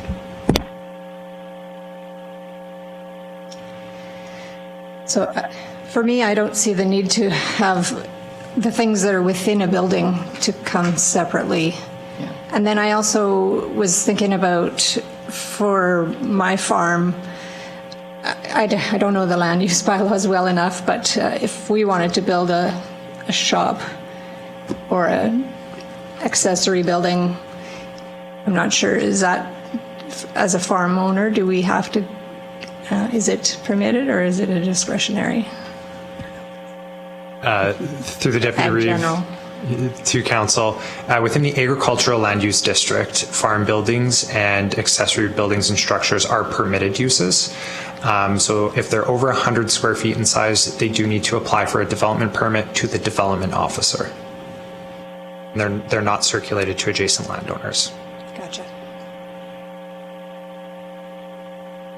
Any other questions, comments? I'm looking at this discretionary and permitted, and I would really be hesitant to put everything under discretionary, because it just becomes so cumbersome. So I will be voting against this motion.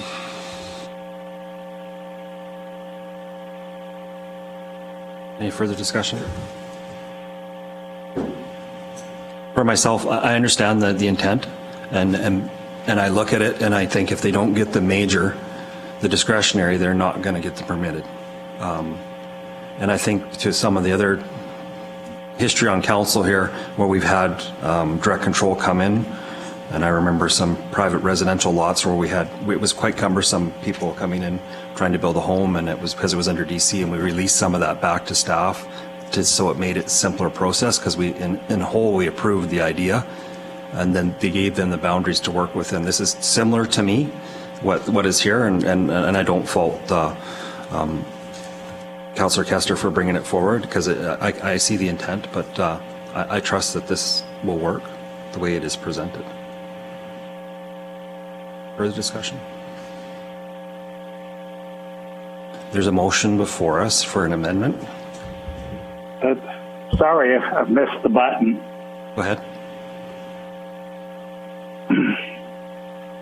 If you can't support this motion, then I can't support the DC bylaw as it's presented with all the concerns. I think this, for me, is the only way I can alleviate a lot of the concerns of the public. So just so you know. Understood. Need to clarify. Go ahead.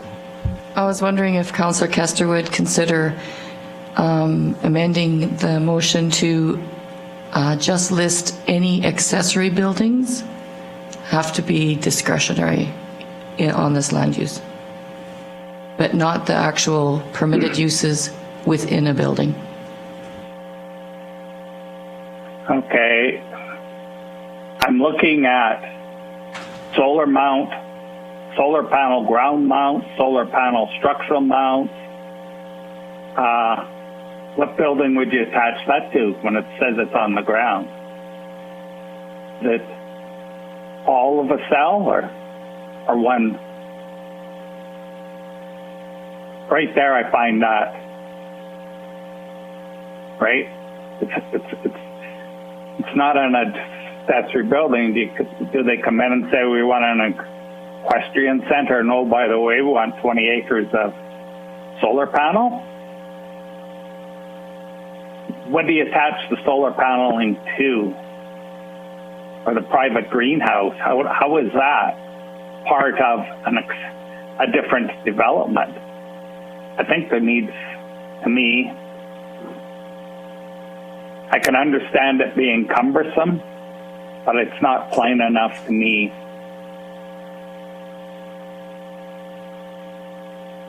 So we could start out with it all discretionary, and when they come in and they want to have their building, they can list, well, we want an office in there, and we want this in there, and we want this in there.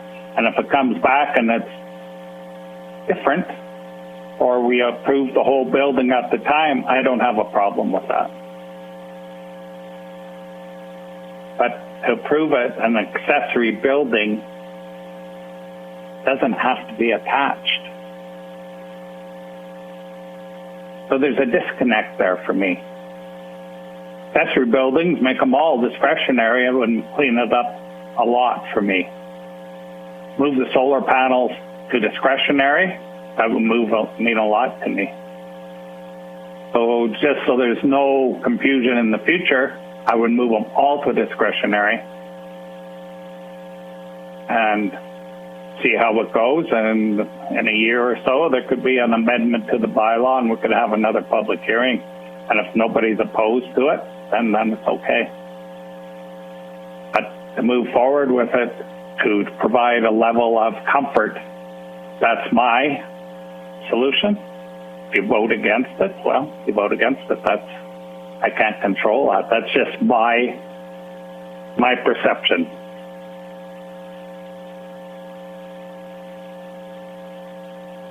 I'd just like to remind people to please mute your phones. Thank you. I understand it's a cumbersome process, but we're trying to, it's all in the details, and we're working out the details now, so.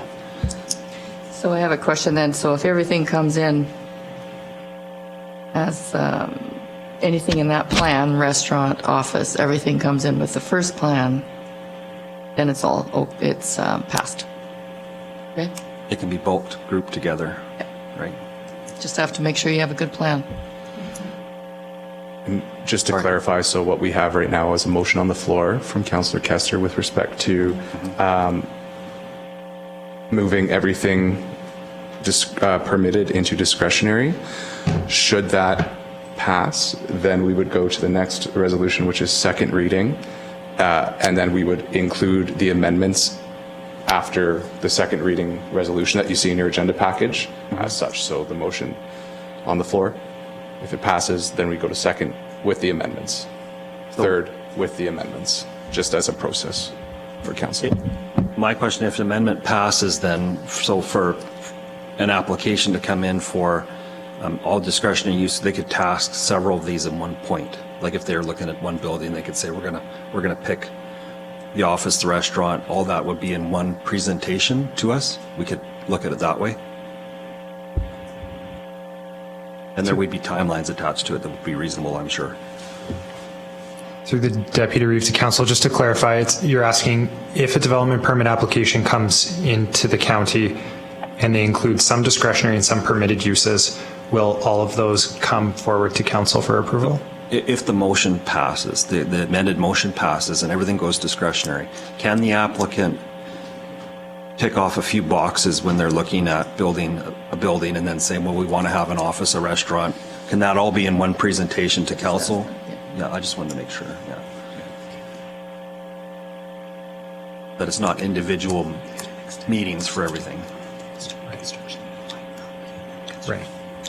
Through the Deputy Reeve to Council, yes, in that case, that is an option, but there is a timeline associated to from the moment the permit's issued to the time construction begins, and that's 12 months. They can apply for an extension beyond that, but that's just to be considered. Okay. Clear in my head. Go ahead. So administration are you, I just want to make sure that we're just not tying this up.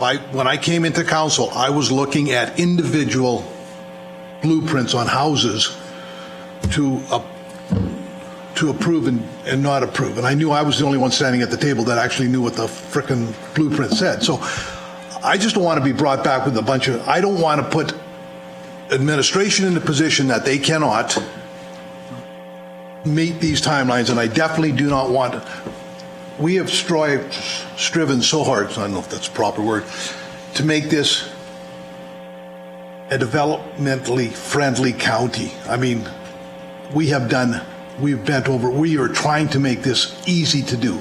And this doesn't strike me as being easy, but if you tell me this can be done, and it isn't that much more difficult, then you can get on side with the developers for this particular, then I'm okay with it. But if it's going to be where we're just going to throw up roadblocks, that's what we're going to do, because we're good at that. I'm not for it. Question.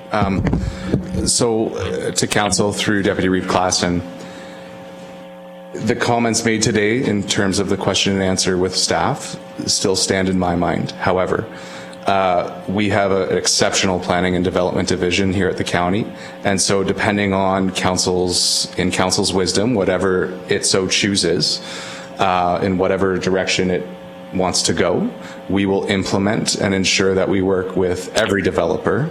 Now, this is a direct control with a single development, so we've crafted a direct control that fits and has the uses within it.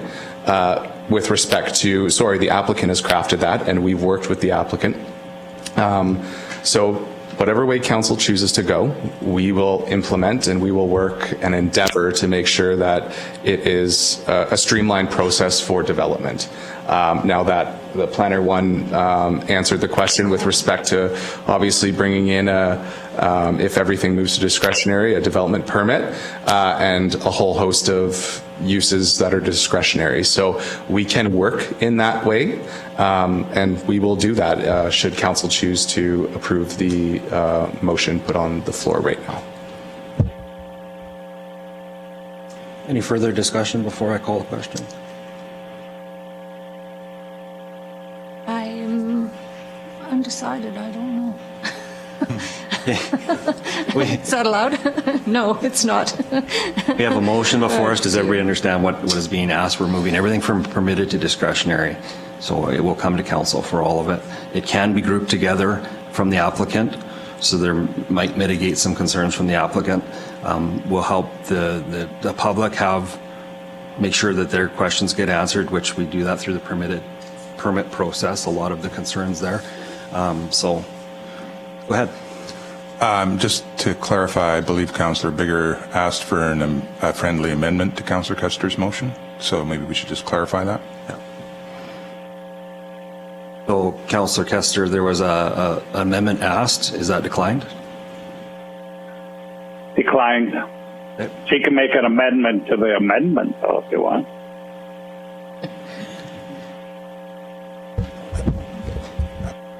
The only thing I can see that is, which I didn't even think about the solar panel ground, but we could add solar panel ground mounts. I can't see anything else that would be necessary to be It would only include the accessory buildings and the solar panel ground mounts.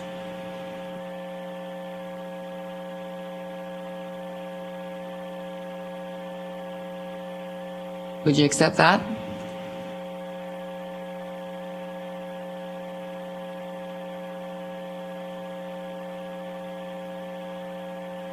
So take all accessory buildings out of permitted and go to discretionary.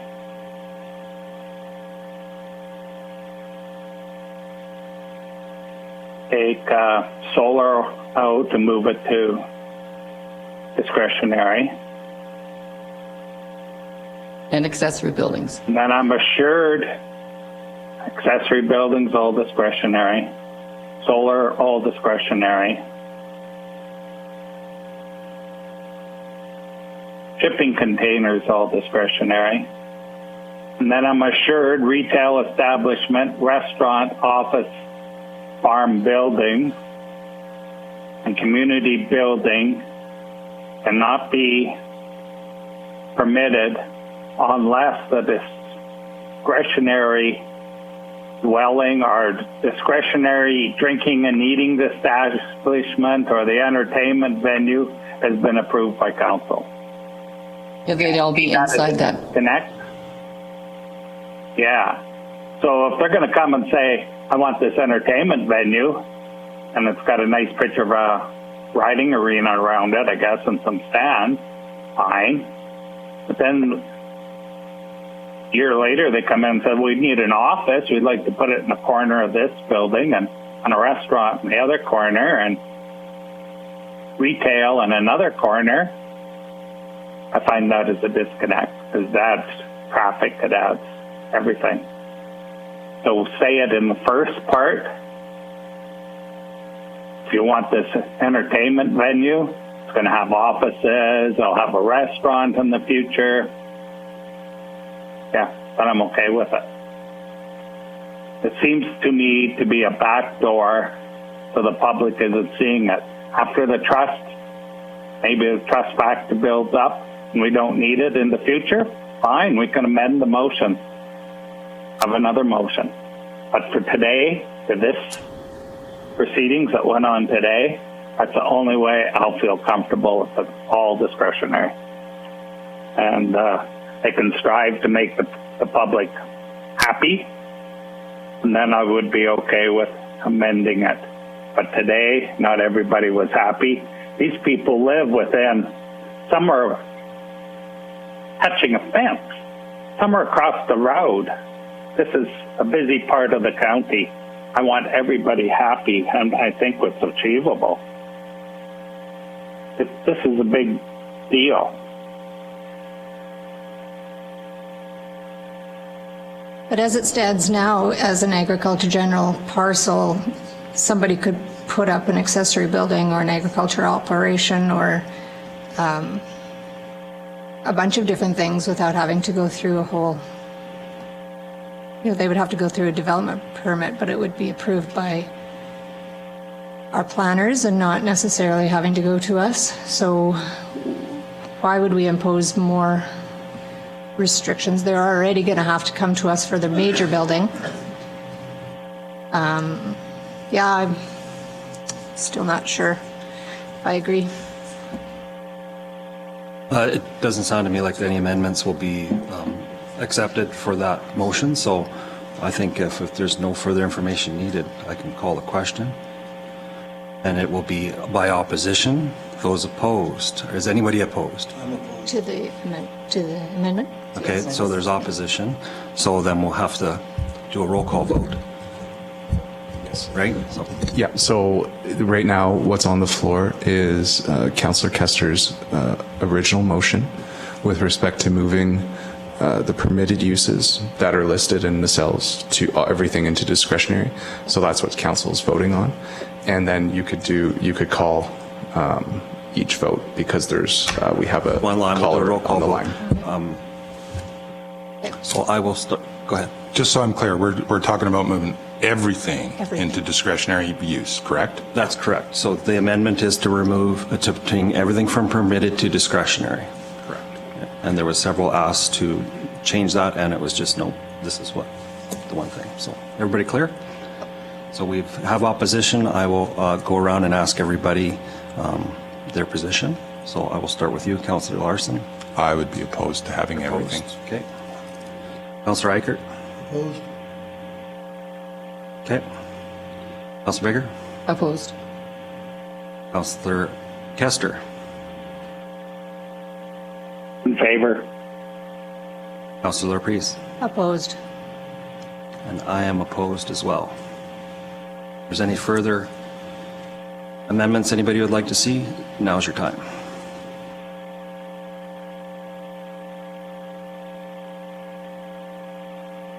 Okay. Oh, sorry, go ahead. I'm just wondering if there's an appetite to amend it to, what I would be more comfortable with is solar panels, structure mounts, and that kind of stuff being put into discretionary use. That, to me, would make a lot more sense. Do you want to make that as an amendment on the floor? I'd like to have a discussion first to see if there's an appetite. Sure. I believe there were some discussions similar to that, so. Accessory buildings and solar panel ground mounts. Okay, then I will make that motion. Sorry, Oh, did sorry. you say, you said accessory building? Actually, Councillor Bigger did, but No. So you're saying, sorry, it just went off my screen there. initially what I had said was solar panel ground mounts, solar panel structure mounts, and towers. But if I am friendly to amending it to list accessory buildings, correct, Oh, I Councillor thought Bigger? you said, I was questioning that too. I thought you said accessory buildings. I did not, but I would be friendly to that. No, I don't need it. Okay, then I will make a motion Okay. that we amend it to put solar panel ground mounts, solar panel structure mounts, and towers into discretionary use. Just a question, Rick. Yes. Solar powered structure mount, like, how does that affect anything? They decide they want to, we have them on our roof. I mean, how does that affect, anything? Like, I'm good with accessory buildings and solar powered ground mounts because we don't know what you're going to, but they've got the building, if the building gets approved, and if they want to cover that thing with, and that's where I believe all solar panels should be. I don't believe they should be on the ground. They should be on every public building out there, right?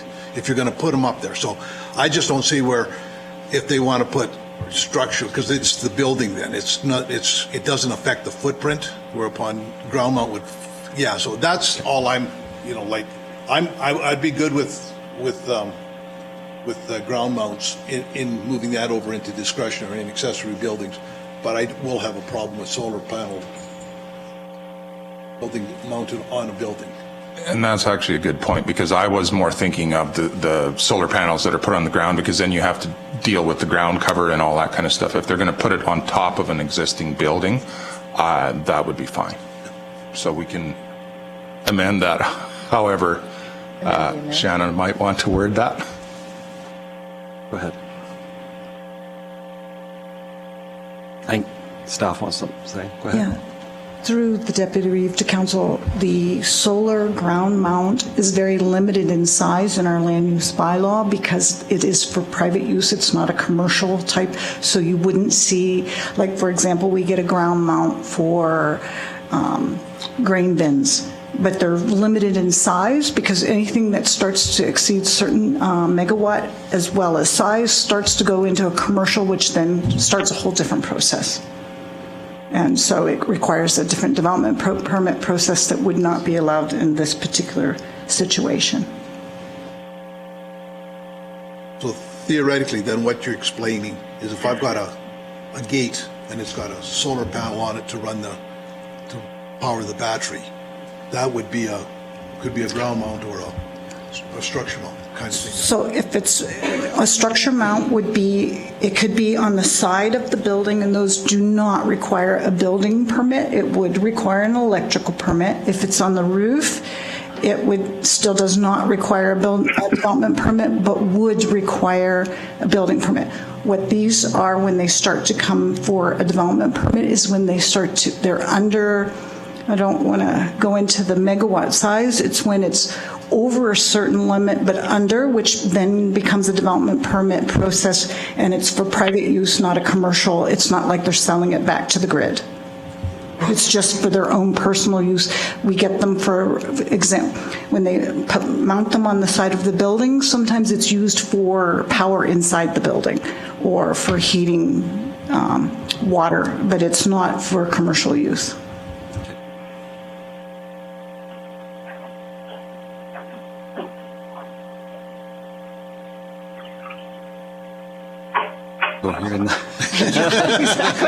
That didn't really clear anything up, sorry. So you are requesting, Councillor Larson, the solar panel ground mount 1 tower and the accessory building structure. It's highlighted, but I don't believe that anybody accepted that, or did anybody ask for that? I did. Didn't nobody ask for that? So your original motion was for solar ground mount and tower to be added as discretionary.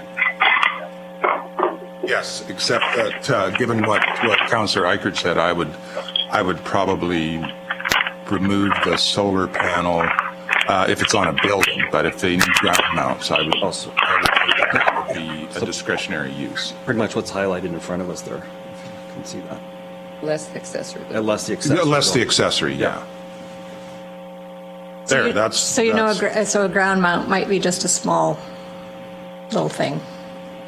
Yeah, it might be, but I was more thinking that just to be on the safe side, if we're going to start building something that has ground mounts, there needs to be some discretion on how we do that.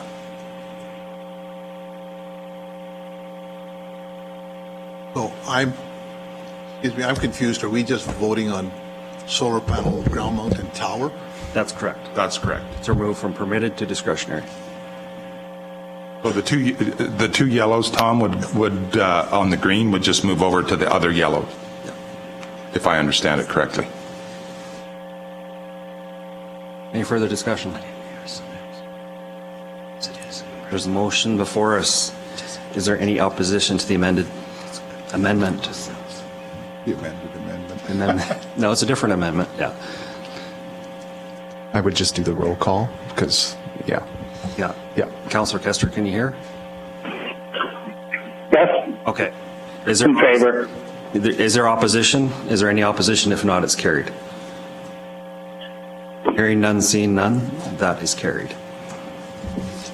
So we go back. We have amended the bylaw. Go ahead. Can we take a bio break? Are we allowed to? We are not in public hearing right at the moment. We're out of the public hearing. So what we have just Public next, hearing is closed. What we have just next is, so your motion carried with respect to that council approve amendments moving those 3 permitteds over to discretionary. And now we can move, if there's nothing else, to the second reading. And the second reading, resolution 2 on your agenda package would read that. And then at the end, we would put with those amendments included. As amended, basically, yeah. Let's get that done first. Okay, fair enough. Okay, I'll move second reading of bylaw 2022-06, that this being a bylaw for the purpose of amending land use bylaw number 2016-01 to redesignate a 59.29 hectare southwest of 30, 24 west of 4 from agricultural. Pardon me? Sorry for the interjection. Just before you finish that, for clarification to your motion, that was cell 1. We have 3 cells.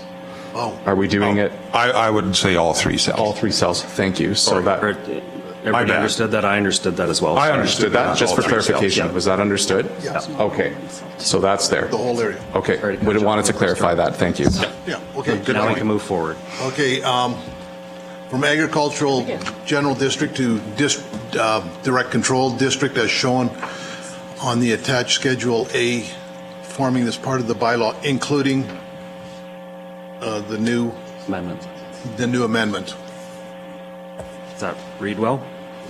And what we'll do is list those amendments that were added from that. So that's just for understanding. Everybody understand? Any discussion? Yeah, I just want to say that I do think that the public engagement is very important, and I want to emphasize that. I think it will, going forward, I think that will happen. And I do want to thank the people for coming forward with their concerns, and I do agree that those letters should follow with the development permits. Thanks. That's it. Thank you. I echo those comments as well. Any other discussion? I guess I just wanted to say as well, I know that there was some comments or concerns about the loss of agriculture land, and I think that we do take that into consideration for all of the permits that and land use bylaws that we consider. We also, though, see the benefits to having some commercial development in our county. I think we all realize that the increased taxes coming from these businesses help everybody in our county in terms of increasing revenues to properly fund things like road maintenance and other things like that. So I just want to say that while we obviously, as an agricultural producer myself, this land is very important, but we have to weigh the benefits and to commercial development as well. So that's just my comments about that. And I just like to, there have been comments made about this is a business, and it's 100% correct. That is a business, but it is also a business that is training, is a teaching opportunity. We have a city just to the west of us with 1.2 million people, and this will be, I believe, could be a tremendous opportunity to educate these people about what the farm life was, what ranching life was, and it's anything that, the unfortunate part of any of the stuff that we do as council is it always comes down to location, and it's unfortunate, but these things need the synergy of the town in order to be viable. We can't put it out into the middle of anywhere.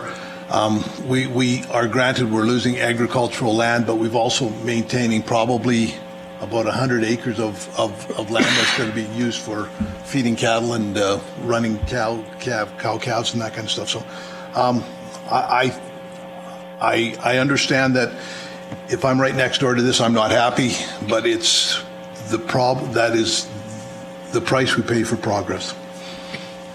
Thank you. Any further discussion before I call the question? So we are looking at an second reading of amendment bylaw, second reading of the amended bylaw 2022-06 for everybody, including those concerns that we addressed. Is there any opposition?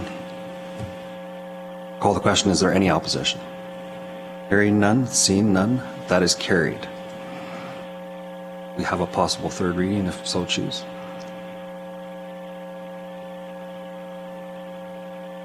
I'll move that council. I move that council move third reading of bylaw 2022-06, this being a bylaw for the purpose of amending land use bylaw number 2016-01 to redesignate plus or minus 59.29 hectares, plus or minus 146.63 acres of Southwest 30-24-24 west of the 4th from Agriculture General District to Direct Control District as shown in the attached Schedule A forming part of this bylaw. Do I have to say including the amendments, or because it was already passed with second reading, it should be? As amended. As amended. All right. As amended, yeah. As amended. Any discussion on third reading? Don't hear any. I will call the question. Is there any opposition of third reading bylaw 2022-06? Hearing none, seeing none, that is carried. Thank you to the public for attending. Appreciate it. We're going to take a 5-minute recess before we continue on with our county business. Just a reminder to council, we are leaving at 11:30 to go to Hazard for a sea clean plant opening, so we'll be out. So we should come back fairly quick and try to get some work done beforehand. Thank you everybody for coming. I appreciate your time. You have been muted. To unmute yourself, press the star key twice. Glenn's coming down. Glenn, are you on the line? Mute off. Glenn, are you there?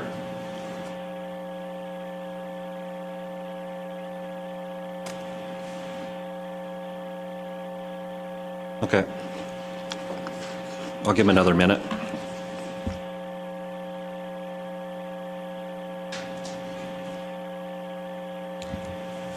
Councillor Kester, are you on the line?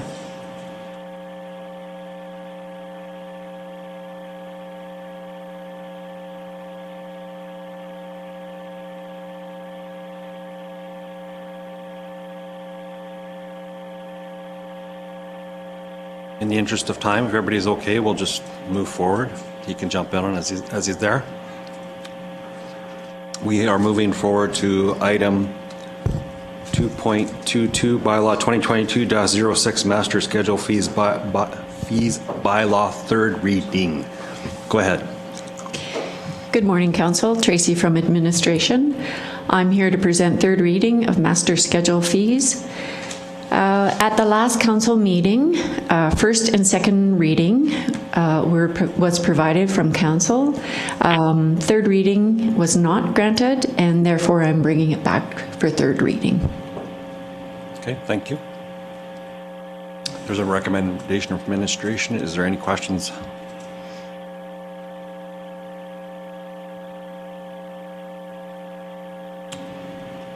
I'll make the motion that council provide third reading of the Master Schedule Fee Bylaw 2022-06 as amended to include in a 2022-16, thank you, as an amended to include an effective date of September 1st, 2022 for the motor transport bylaw fee of $25 and the fee of $100 for backyard hens.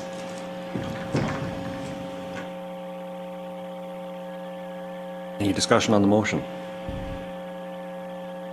I'll call, is there any opposition? Hearing none, seeing none, that is carried. We'll move on to 2.23, Bylaw 2022-17, Tax Installment Payment Program. Good morning, Council. It's Nikki from Administration. Good morning, Nikki. If you recall from our last council meeting, there was a resolution, CM 2022-0630, whereby council directed administration to remove the late filing penalty for individuals that are enrolling in the tax installment payment program for the current year. So this is, so we've amended the bylaw, and I'll just draw your attention to what's in your package, which is the bylaw amended for this current time. It was amended from 2021-07. It is now 2022-17. And if I can just draw your attention to section 3.b, we've added some wording. The taxpayer who wishes to enroll in the TIP program will not be eligible if they have previously entered into and exited the program under the same role within the prior 2 years.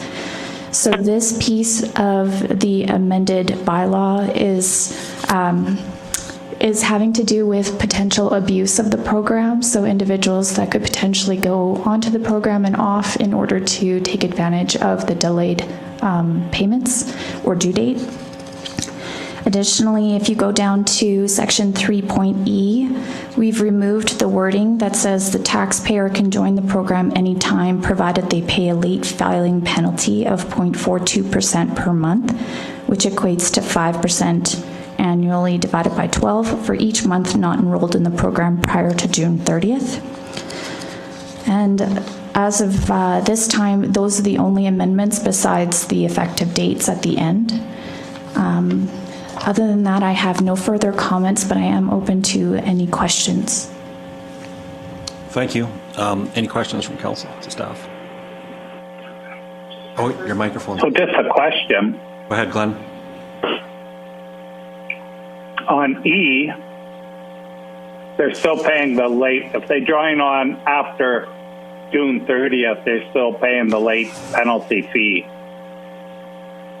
Is that, so if they join on June 25th, they're not paying a late penalty fee, even though they've only paid 1/6 of their property tax? Is that how I read that?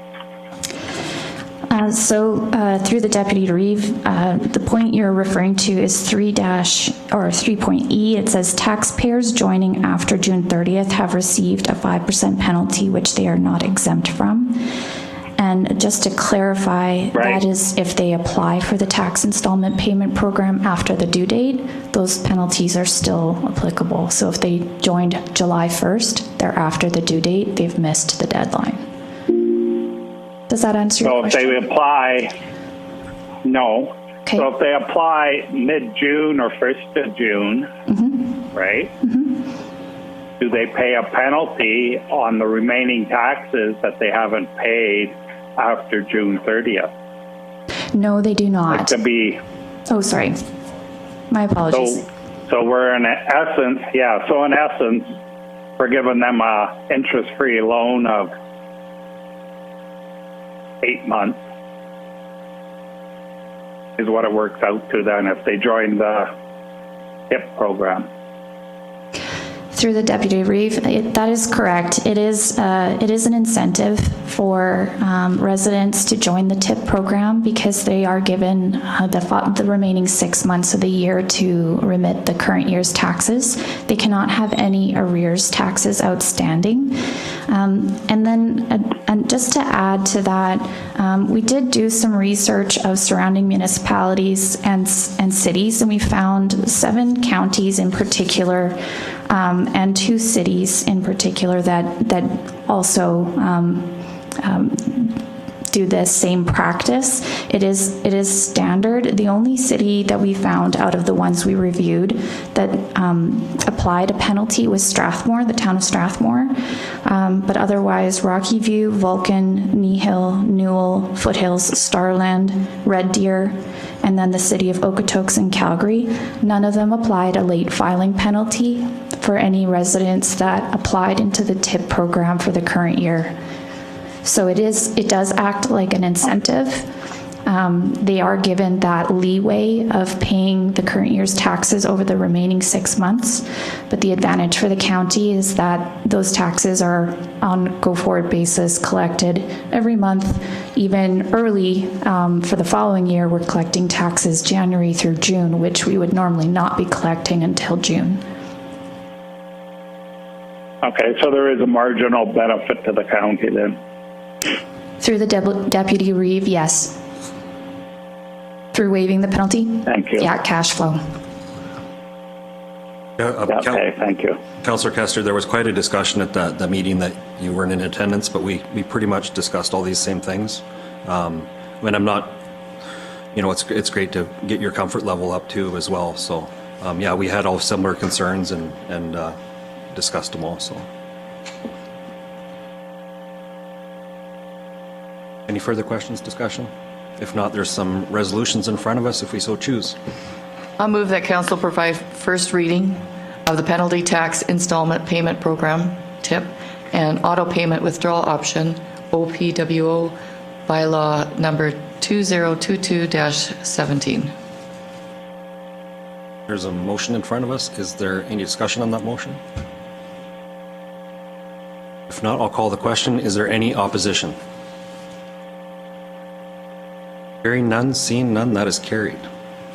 We have further ones. I'll move that council provide second reading of bylaw 2022-17. Thank you. Motion on the floor from Councillor Priest. Any discussion on the motion? Not, I'll call the question. Is there any opposition? Hearing none, seeing none, that's carried. I'll move that permission be granted to hold third and final reading of bylaw 2022-17. There's a motion on the floor from Councillor Eichert. This has to be a unanimous vote to carry forward, just so everybody knows. I will call the question. Is there any opposition? Again, hearing none, seeing none, that's carried.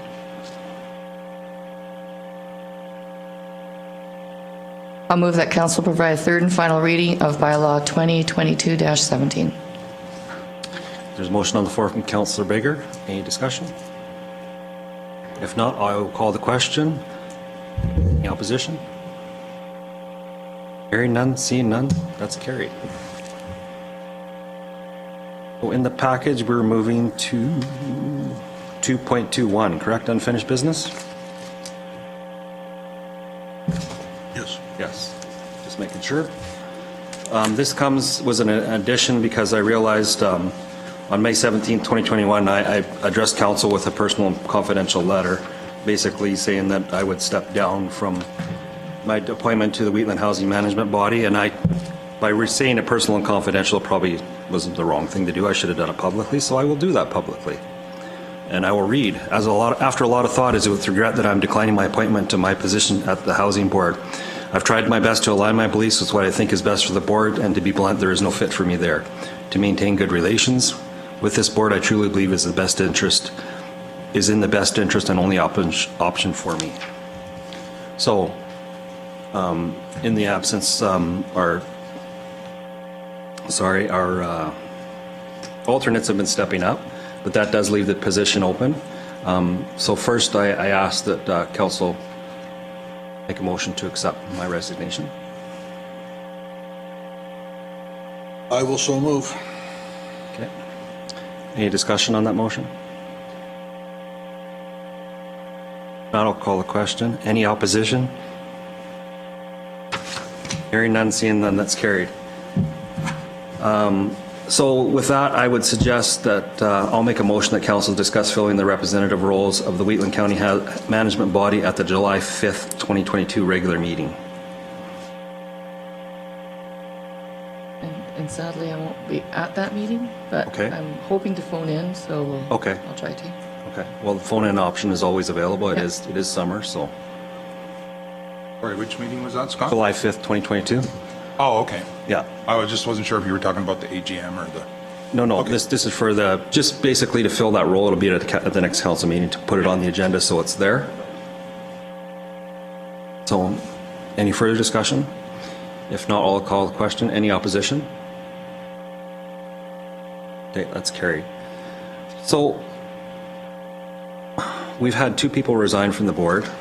There was some issues that I had brought forward to the board, and some of it, and it was just maybe some clarification. If we could, I was thinking maybe we could send a letter to Housing Board and see if we can get some of those concerns addressed, so we can have confidence in our members going there. I know one of mine was the confidentiality agreements were fairly hefty. There was some issues with, let me look at my notes here quickly. So terms of references on some of the committees, there's one that's blank, and it's the building committee. And then there was a job description for a new posting of a spokesperson.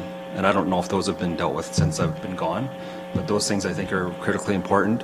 My reasoning for that was basically my interpretation, and I was told that reporting back to council will be through, not yourself, it will be through a spokesperson. And I don't think our roles there as public elected officials, we should be able to report back. In fact, it's part of our job to report back to council. So if anybody's, it's open for discussion. So I would like to send a letter to get clarification. Maybe I'm wrong. Maybe I'm looking at the wrong way, and then make sure that we are able to report what we're doing. So as a member of that board, I would just say that I understand their position, that they, I guess, in the past have had issues with various members of their board speaking out about what's been going on and actually not being correct in what they're saying in the public, out to the public. I understand that, but I also do see that as an appointed member to that board. I do feel like I have a responsibility to report to council and to the electorate at large, that I don't feel like I should have to say to somebody, you'll have to call our spokesperson. I guess if a concern at that board is that board members are not speaking correctly about what's going on, then that needs to be dealt with individually. I don't think it's the right way to go to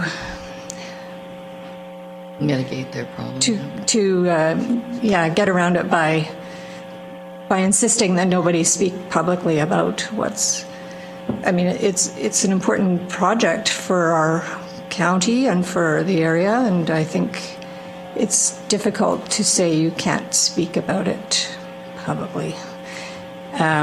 So yes, I've been kind of working to try to change a little bit about the confidentiality agreements. But to be frank, I have very little support for anything that I'm suggesting. So I guess I would support getting clarity on what a board member's responsibilities are when they sit on a board, such as the housing management body. We've gone through that. There was some information here. Basically, council appoint members to serve on housing board. What then can the council report back to on council? Do they have the authority as a member of council and representative on housing board to report back to their prospective councils on highlights, ongoing matters, excluding in camera, of course? If there is an in-camera item at the housing board that impacts a member of council municipality, what mechanism does council have to report back on the item? And what authority provides the housing board to go in and out of closed session? Those are just highlights of the questions asked. If anybody else has anything further that would be there. When I have the housing board manual in front of me, and because I got appointed to it, I read it through with a fine-tooth comb. There was a meeting I was asked to go to that very night. I got the board manual, and honestly, I was not comfortable speaking at that time, and I actually excused myself from the meeting because I wasn't prepared to sign the documents.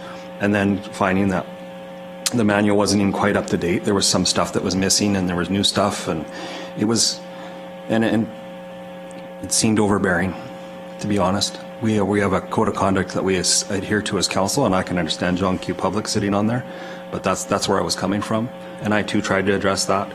I have emails to the chair about things like that, and yeah, so I would just like to do that. It'll alleviate my comfort level, and hopefully, in no way, shape, or form am I in opposition to anything that the housing board is doing.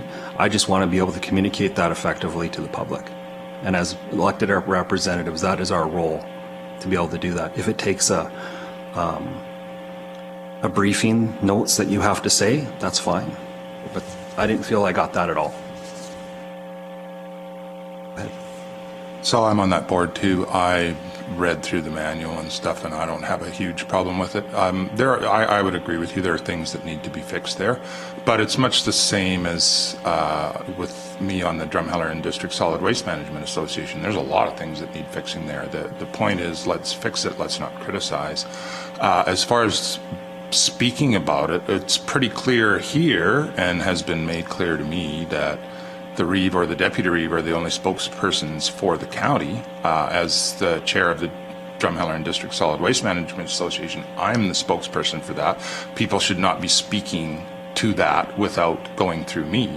So I'm not really sure what your concern about that is. Whether we can bring it to council might be a point of clarification, but spokesperson for any board that sits independently from this board, much the same as the council, there are people that are designated as the spokesperson. So could we have clarity around what spokesperson means? I mean, is that not somebody who speaks to the media? That's always been my understanding, but yeah, so apparently that's not council's understanding. No, I would say that's not the housing management body's understanding. I would also say that's not council's understanding, and I've been admonished for that. You've been what, sorry? Admonished. Admonished. So I'll make the motion that council direct administration to draft a letter to members, Minister of Seniors and Housing, seeking clarification on the housing board governance. And with this, we've got some specificities here. If there's anything else further, and if it gets... Hold it. To the Minister of Seniors Housing or to Waitland Housing? It's to the minister.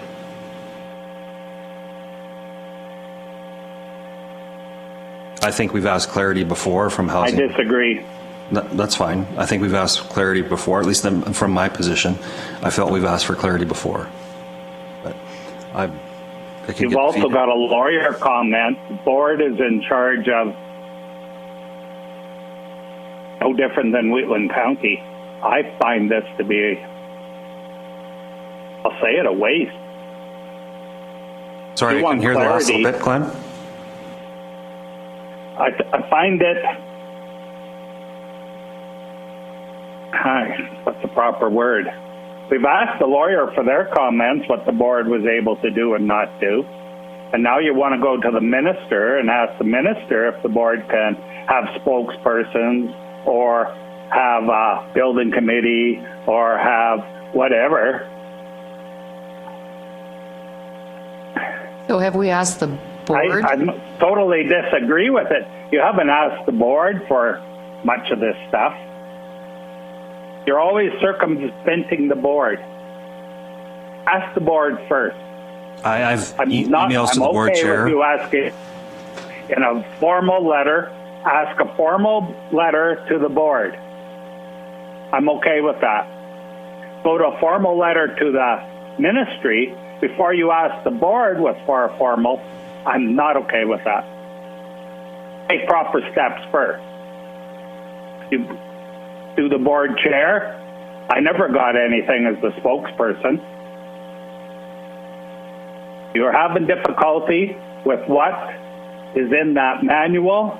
Ask Waitland Housing Management Body for clarification. I'm okay with that. The board can discuss it there. I'm acceptable. The minister? I'm acceptable to that amendment to go to the board first.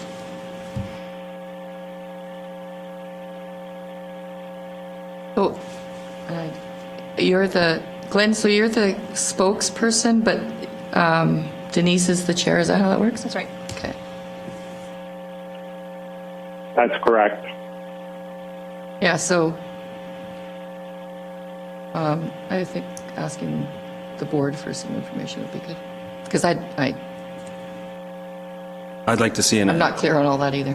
asking the board, then the reporting is fine, but I would like to see some specific then about terms of reference for the building committee and a job description for the spokesperson. Is there one? Just so we have comfort level. My biggest concern was reporting back to my council. Yeah, that'd be mine too. And I was not comfortable with the answer I was given. Go ahead. Go ahead. Okay, just for clarification, so the motion with the amendment to the board chair of Waitland Housing with 1, 2, 3, an amendment. So what does spokesperson mean with respect to the housing board? And 5, a job description. For the spokesperson, what are the roles and responsibilities of the spokesperson?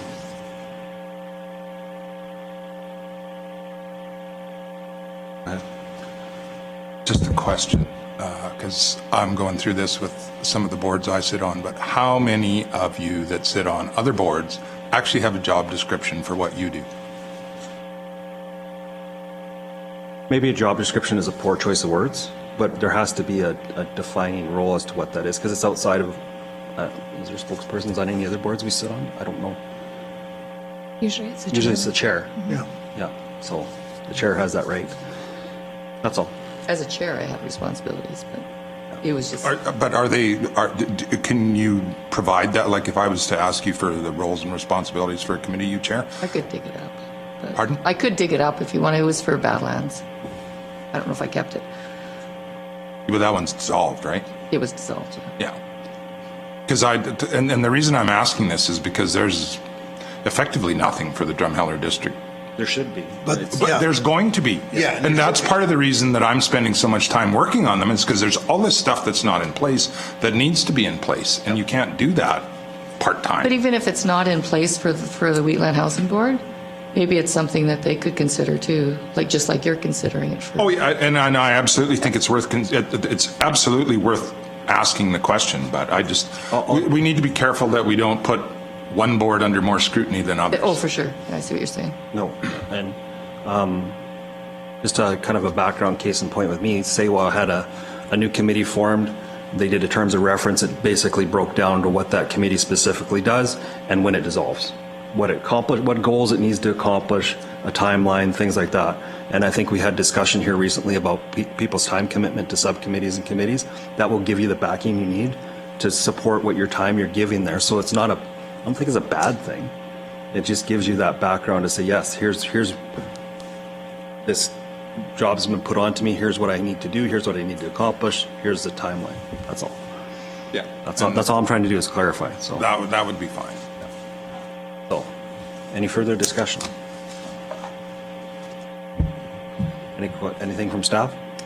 Just some additional clarification. Sure. So the first three, so what can the council report back on if there's an in-camera item, and then what authority, and then the fourth could be what are the roles and responsibilities of a spokesperson? Is that correct? Yeah. And that's And in terms of reference. and in terms of reference? Our board member can't report back anything in camera. No. Yeah. So really, that's not a That's kind of mute. question. Yeah. I think it was what mechanism ability does a member of council have to report back on the respective item? Like, is there any mechanisms, or should that be stricken? Well, I think there's no mechanism. There is no mechanism. I think that's mute. And there for wouldn't all be committees. on any committee, any board, would there? It's in camera, it's in But camera. having gone through that, there's got to be some way you can defend yourself, which I'm yet to figure that one out yet. So that would be under, usually in your policies, there's a,